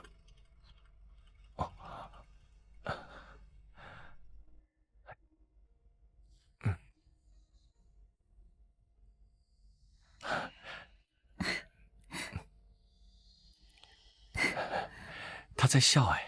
他还没取名字呢。瑶台明镜，飞入青云，便叫他宋瑶吧。宋瑶。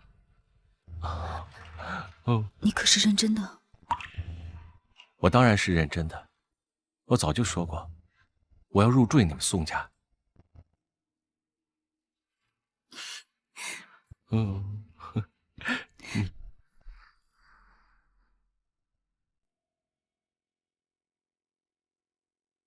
皇上已然明示，恒儿的宣国身世是刻意安排。他与谢荣卿相似不过巧合，算计宣国是恒儿主动提议，容氏之言亦奉皇上旨意。恒儿自始至终都是我的亲生儿子。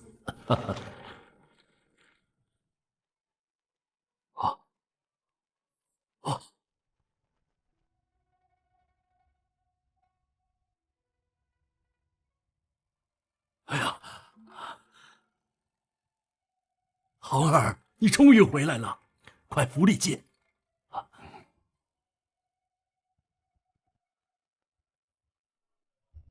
哎呀，真好！父亲，我劝你看清楚了，他这张脸，跟你一点都不像。胡闹！连皇上都说了，那是局，是误会。你在这儿疑心什么呀？哼！哎呀，恒儿，当初都是为父的错，不应该没有弄清楚就冤枉了你和你母亲。这样，我现在立刻就派人把你母亲接回来，你也一起回来住啊！你真是个老糊涂，他分明就是个野种。顾长渊说的也不全错，我确实不是你的亲生儿子。你说什么？可皇上已经说了，咱们……我都说了他是野种，他自个儿都承认了。侯爷，不止我，顾长渊也不是你的亲生儿子。你在胡说什么？你方才说什么？我来侯府并非认亲，只想说清一切，免得日后有所纠缠。我并非顾家血脉，顾长渊查到的都是真的，可惜他没有深究根源。母亲当年为何会与外人生下了我？够了，休要胡说！这一切的根源，便在于借种。母亲当年为何急需如此，并非她自甘堕落，而是侯爷您并不能使她怀孕。够了，出口！再胡说，我杀了你！侯爷，您不能生养，母亲才会向外借种。可惜我身带奇毒，很快便失去了价值。于是，母亲便换了一个人借种，生下了第二个孩子。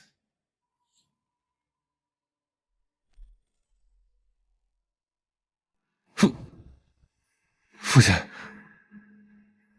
你别听他挑拨，我不可能不是您的亲儿子。母亲第二个借种的男人是顾家的旁脉，所以顾长渊才会和侯爷您或许会有那么一点相似，但终归不是您的亲生儿子。混账东西！来人呐！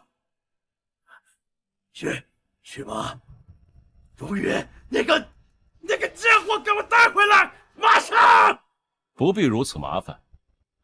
想要证明此事，很简单，我已找到顾长渊的生父，有他的证词，也是一样的。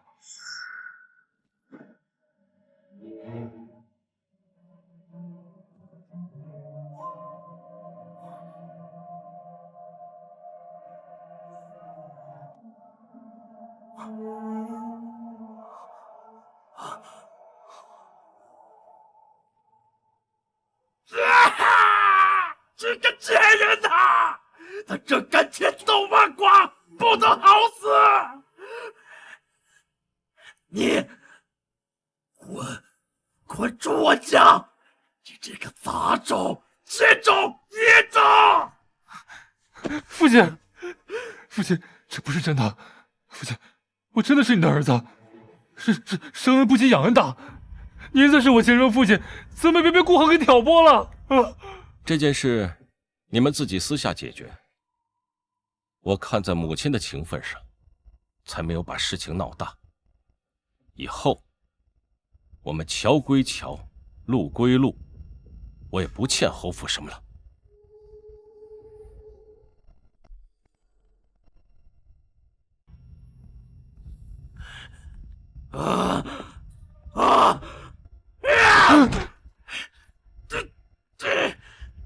带着你的野种，给我滚！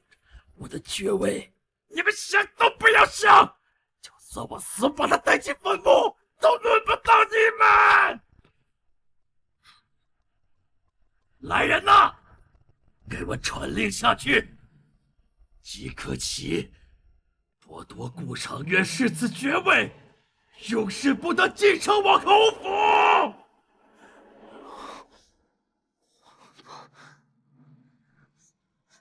父亲，不要，不要，不要！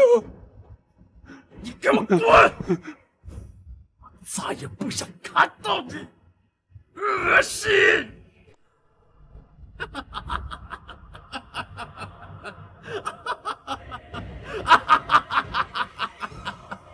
我竟然花费了这么多时间在这2个野种身上，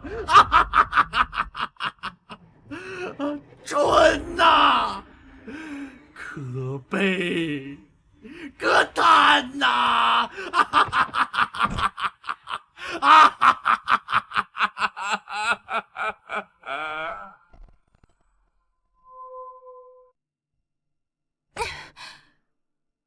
顾长渊居然不是亲生的，姑爹肯定不会再让顾长渊回来了。那我们呢？我们岂不是也要被赶走了？竟然是这样吗？争来争去，他自个儿反倒不是亲生的，连带着害苦了我们。到底是怎么走到这一步的？我为何会嫁给他？还有你欣欣，你为何嫁给他？我们的命真苦啊！我和欣欣肯定要被赶出侯府的，钟有侯不可能留下我。欣欣离开侯府，还有娘家可去，我呢？娘家早没了，我娘改嫁，我能去哪？罢了，侯府容不下我，不待也罢。我总算还有些提起钱，天大地大，总有我林婉晴容身的地方。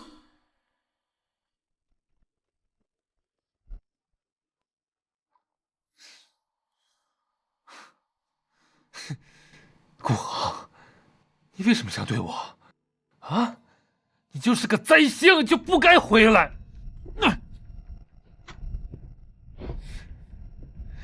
你毁了我的一切。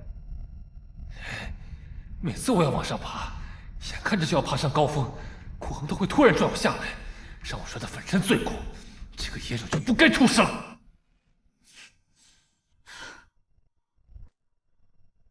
和离书，签字吧。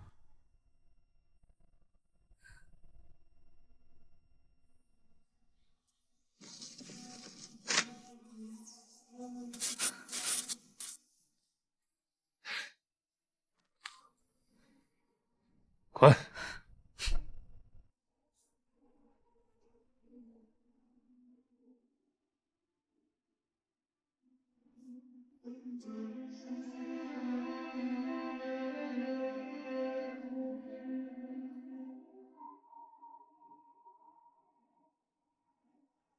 连你也要离开我吗？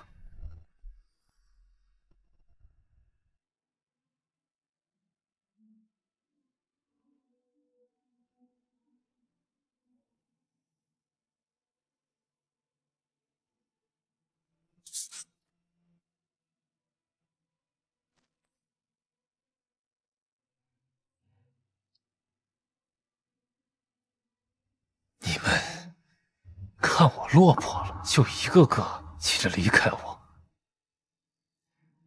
记住了，是我不要的你们。我顾长渊从来不爱你们任何一个人。滚吧！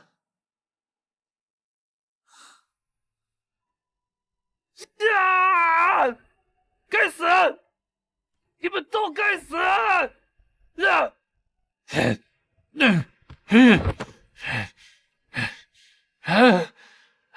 我这里完了。凭什么？凭什么我什么都不如他顾恒？凭什么？凭什么到头来我什么都没了？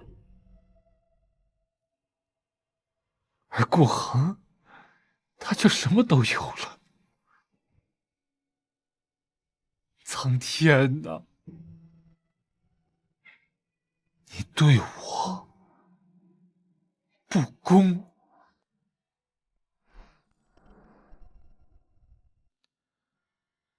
皇上，时日无多了。怎么会呢？这件事情，皇上一直瞒着，你只当不知道就好了。那关于陈王，你和皇上有何打算？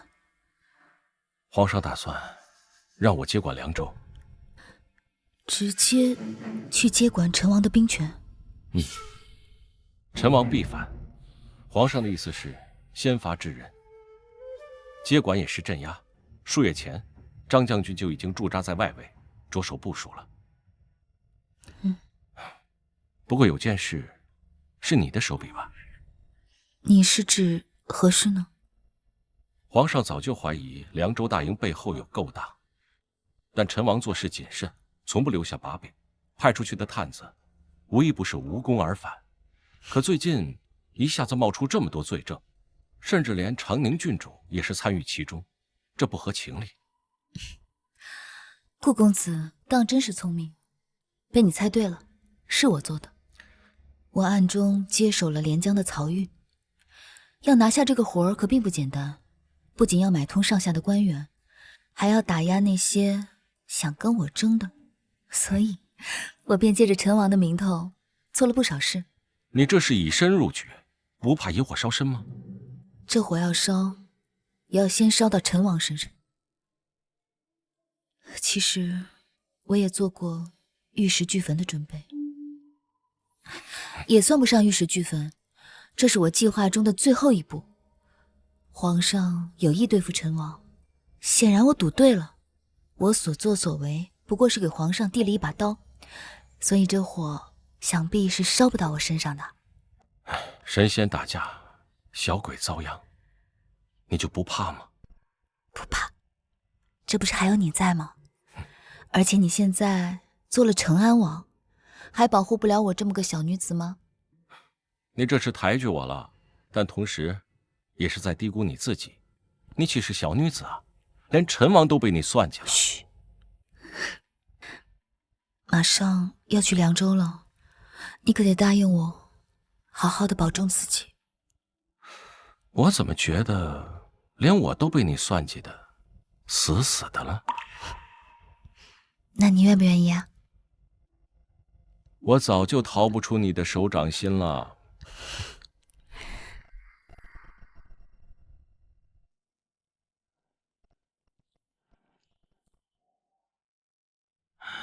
陆昭宁的确恢复了记忆。半年前，他便秘密接手了漕运，如今还说服长宁那个蠢货出面栽赃本王。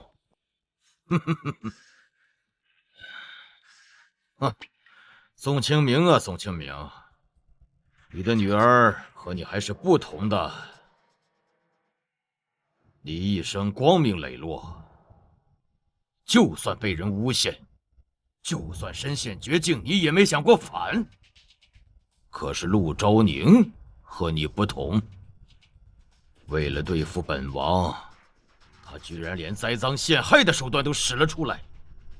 陆昭宁，你倒像是我和念青的女儿，你更像本王啊！哈哈哈哈哈哈！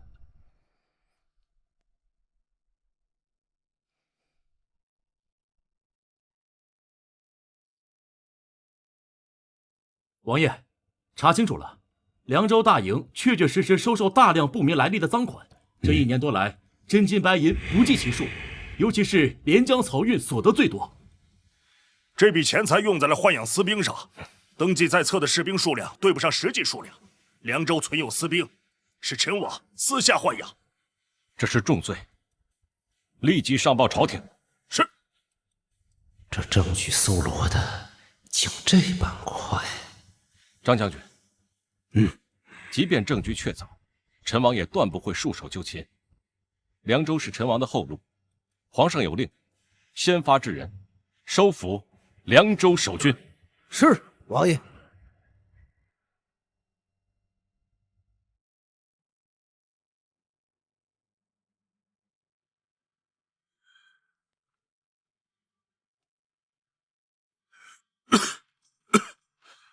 豢养私兵，陈王这是要谋反吗？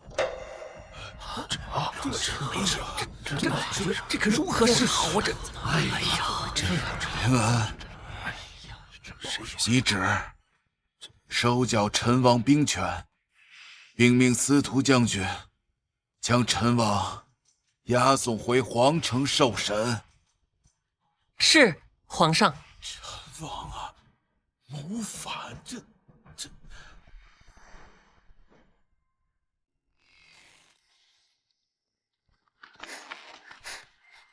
小姐，出事了！陈王率叛军攻入皇宫，现在宫里什么情况？一点消息都没有，太可怕了！怎么办啊，小姐？顾公子还在凉州，会不会出什么事？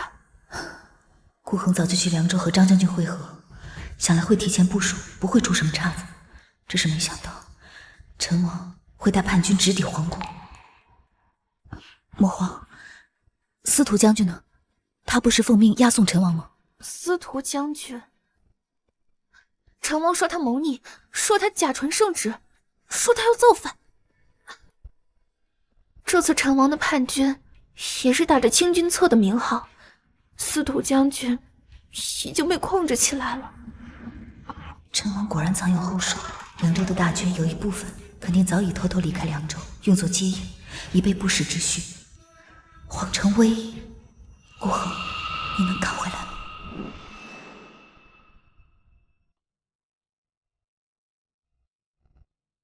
哈哈哈哈哈哈！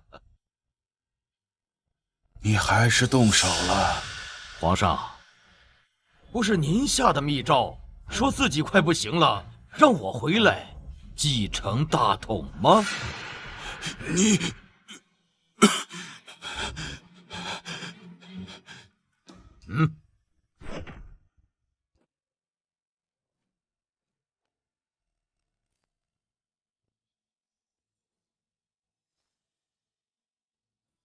你想要皇位？你削我兵权，我要你皇位，很公平啊！让朕考虑考虑，给朕几天时间。哼哼，你是在拖延时间。你打着清君侧的名号回来，朕若不明不白的死了，你也不好收场吧？明天天亮之前，我要看到遗诏，否则我便大开杀戒，让你的整个皇宫血流成河！你敢！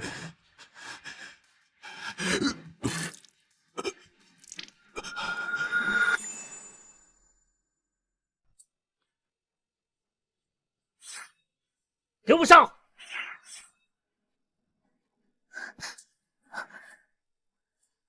若是宫里有消息传出，就把他带过来；若是没有，便带着他逃。我要见陈王。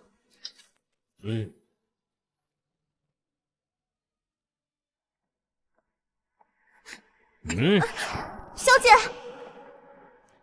本王没去找你，你倒敢主动求见，不怕本王杀了你吗？我的孩子是顾恒的，然，所以您不会现在就杀我，还会用我来威胁顾恒，不是吗？顾恒是个不好对付的硬骨头，连宣国都败在他手里。如今顾恒行踪不明，留着陆昭宁母女，日后倒还是有用。你自曝软肋，有什么目的啊？我想活，起码多活几日。若我不说出真相，你怕是今日就会杀了我。来人，把那个孩子带来，一同关进宫中。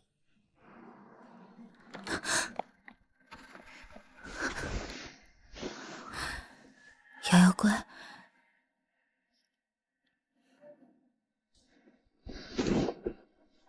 小姐，这是您要的药。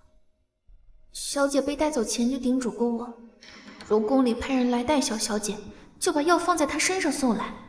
若2个时辰内宫里没消息，就赶紧带着小姐逃。顾恒说过，皇上时日无多，时常发病，我只好再赌一场大的。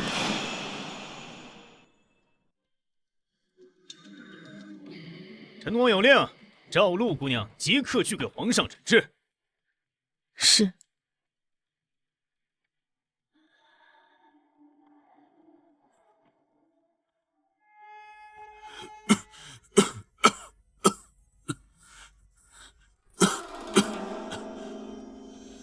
臣就是死，也不会传位给你。遗诏不写，本王不准你死。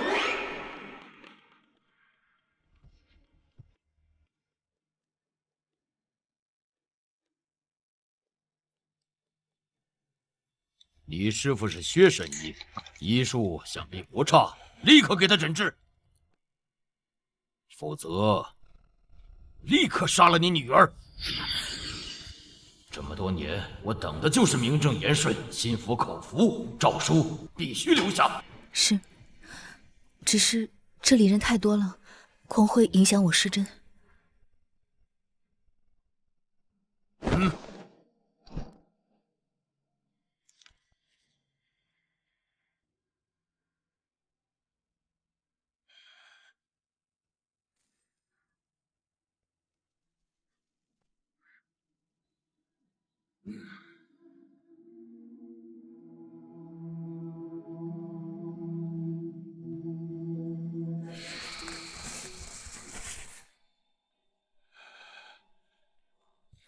好了没有？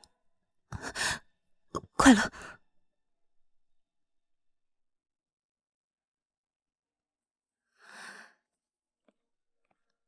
好了，他不多时便会好起来。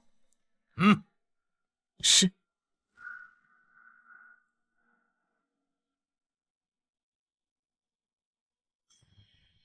皇位，朕可以给你，但你必须答应朕，不可大开杀戒。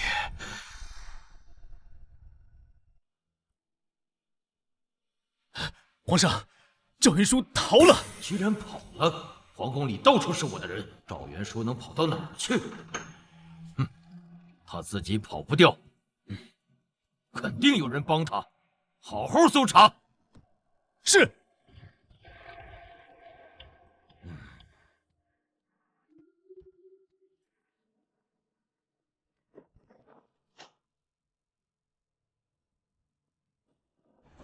吾皇万岁万岁万岁万岁！这一天朕等太久了，所有的障碍都扫清了，只剩下顾恒行踪不明。平身吧。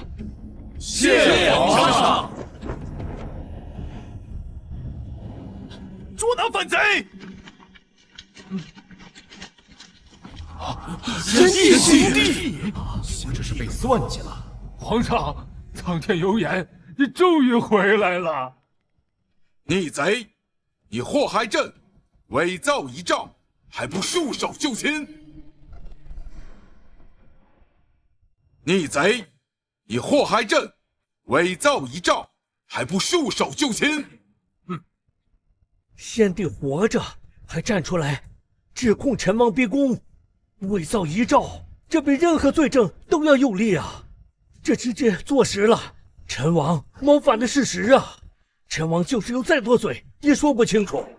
先帝早已下葬皇陵，此人敢假冒先帝，拿下！你，这一位可是真的先帝啊！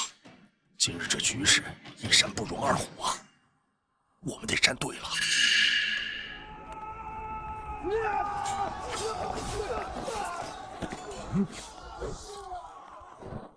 顾恒，你藏哪儿了呀？是你救了太子吗？王爷，你的凉州守军已经没了。什么？我与张将军奉皇命，在你尚未起兵前，便已收缴了凉州，收服了守军。王爷，认输吧。是你，一边骗我出征，一边又暗中下令收复凉州，你好卑鄙呀！整个大梁江山都是朕的，何来卑鄙？你不忠于朕，难道还要让朕束手待毙不成？死而复生，到底是谁在帮你啊？是陆昭宁，还是你亲手将他招入宫中？是他用假死药救了朕。好了，他不多时便会好起来。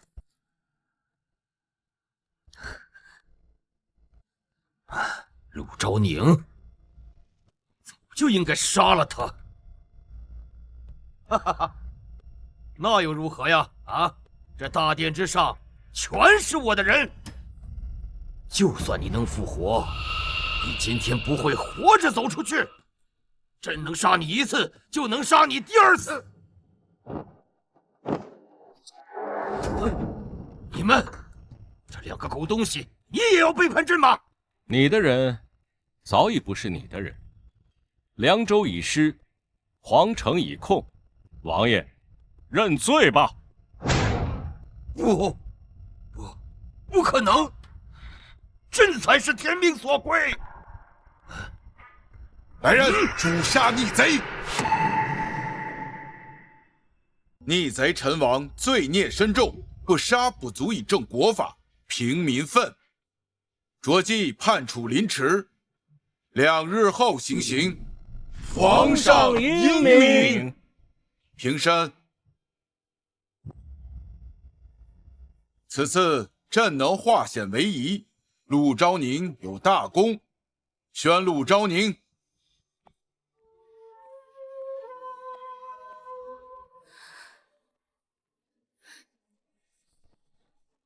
皇上，臣女此前去宣国，曾见过陈王旧部，此人亲口供述，是他害死了父亲和3万宋家军，这一切并非是严家所做，从始至终都是陈王策划而为。这案子，顾恒已将你那份供状呈给朕。你宋家的冤案，大理寺现已查明，委屈了你宋家忠烈。追赠宋清明为1等镇国公，谥号忠烈。3万宋家军追封护国英烈军，立碑建祠，享世代香火。至于宋家旧宅，朕已命人修缮一新，赐还于宋家。此外，陆昭宁护驾有功，特赐黄金1万两，良田1000亩，以彰忠义。臣女宋昭宁替父亲，替3万将士谢主隆恩。行了，起来吧。成安王，带着你的王妃回宋家吧。是。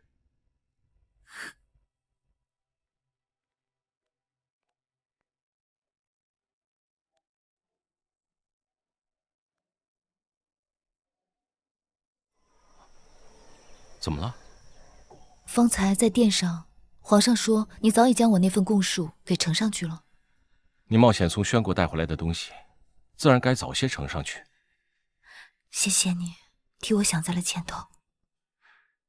你是我的妻子，我不替你想，替谁想？现在还不是？这不是早晚的事吗？我想去趟大理寺。我陪你去。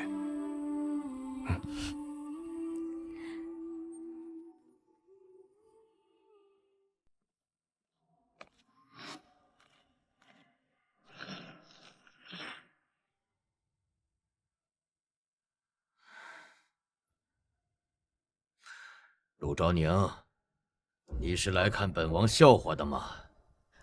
我来看看你的下场。看我的下场，看我的结局。联合张家和司徒家和本王作对，那漕运的账目是你做的手脚吧？还有那些所谓的赃款，都是被你一步一步布下的局。好手段呐！比起你父亲，你可狠多了。一切都是跟你学的。对付卑劣之人，就要比他们更卑劣。你说我卑劣？本王以为你是念青的亲生女儿，又有和她一样的相貌，应该和念青一样温柔善良。可是你的性子和念青一点都不像，卑劣的是你！你还配提我母亲？你以为她当真是温柔对你吗？当然喽！蠢货！我不妨告诉你，我母亲说，她在你身边的每一秒，感到煎熬，你们的每一次触碰都让她感到无比恶心。她最想要的不是你的荣华富贵，她最想要的是自由，彻底远离你。闭嘴！他不会这么说的，他不会这么说我的。不会什么？不会恨你吗？你杀了她的丈夫，灭了宋家军，你求了她10几年，拿她侄女的性命要挟她，她怎么可能会不恨你？那她图你什么呢？图你的权势，还是你那自以为是的真心啊？她留在你身边，是因为长姐，所以长姐被救出去以后，她一刻都不想脱活，因为她宁愿死，都不想和你在一起。你被判了凌迟，这一切都是你罪有应得。你欠我父亲，欠我母亲，欠我所有亲人的，该还了。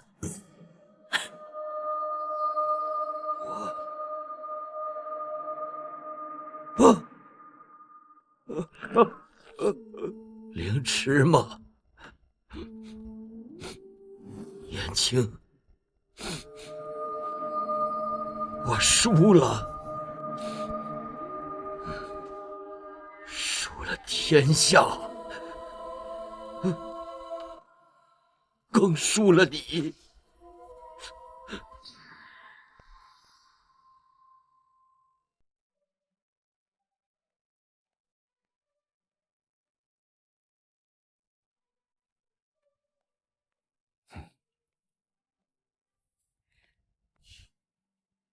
说完了。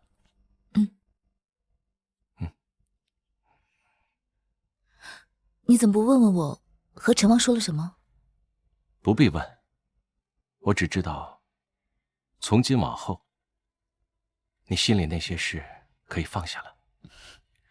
你方才可有留意到，皇上在大殿之上说，要我们回宋家。皇上大抵是病糊涂了。我已请旨赐婚，入赘你们宋家，皇上准了，不日啊，圣旨便会送到你府上。你当真要当赘婿？当真？你现在可了不得了，陆家的家产，加上从前那些铺子、田产，还有皇上刚赏的黄金良田，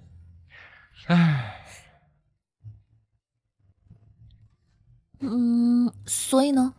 我以身为聘，入赘你们宋家。这般美事啊，打着灯笼也难寻，我自是求之不得。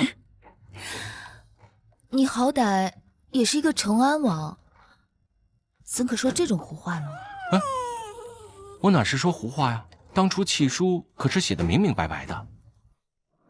我顾恒自愿将名下所有产业，包括现有及将来一切所得的，均归无期，陆昭宁所有，以此为凭，生死不改。你如今可是富可敌国呀，我却身无长物。往后可要王妃多关照了。我养你。好。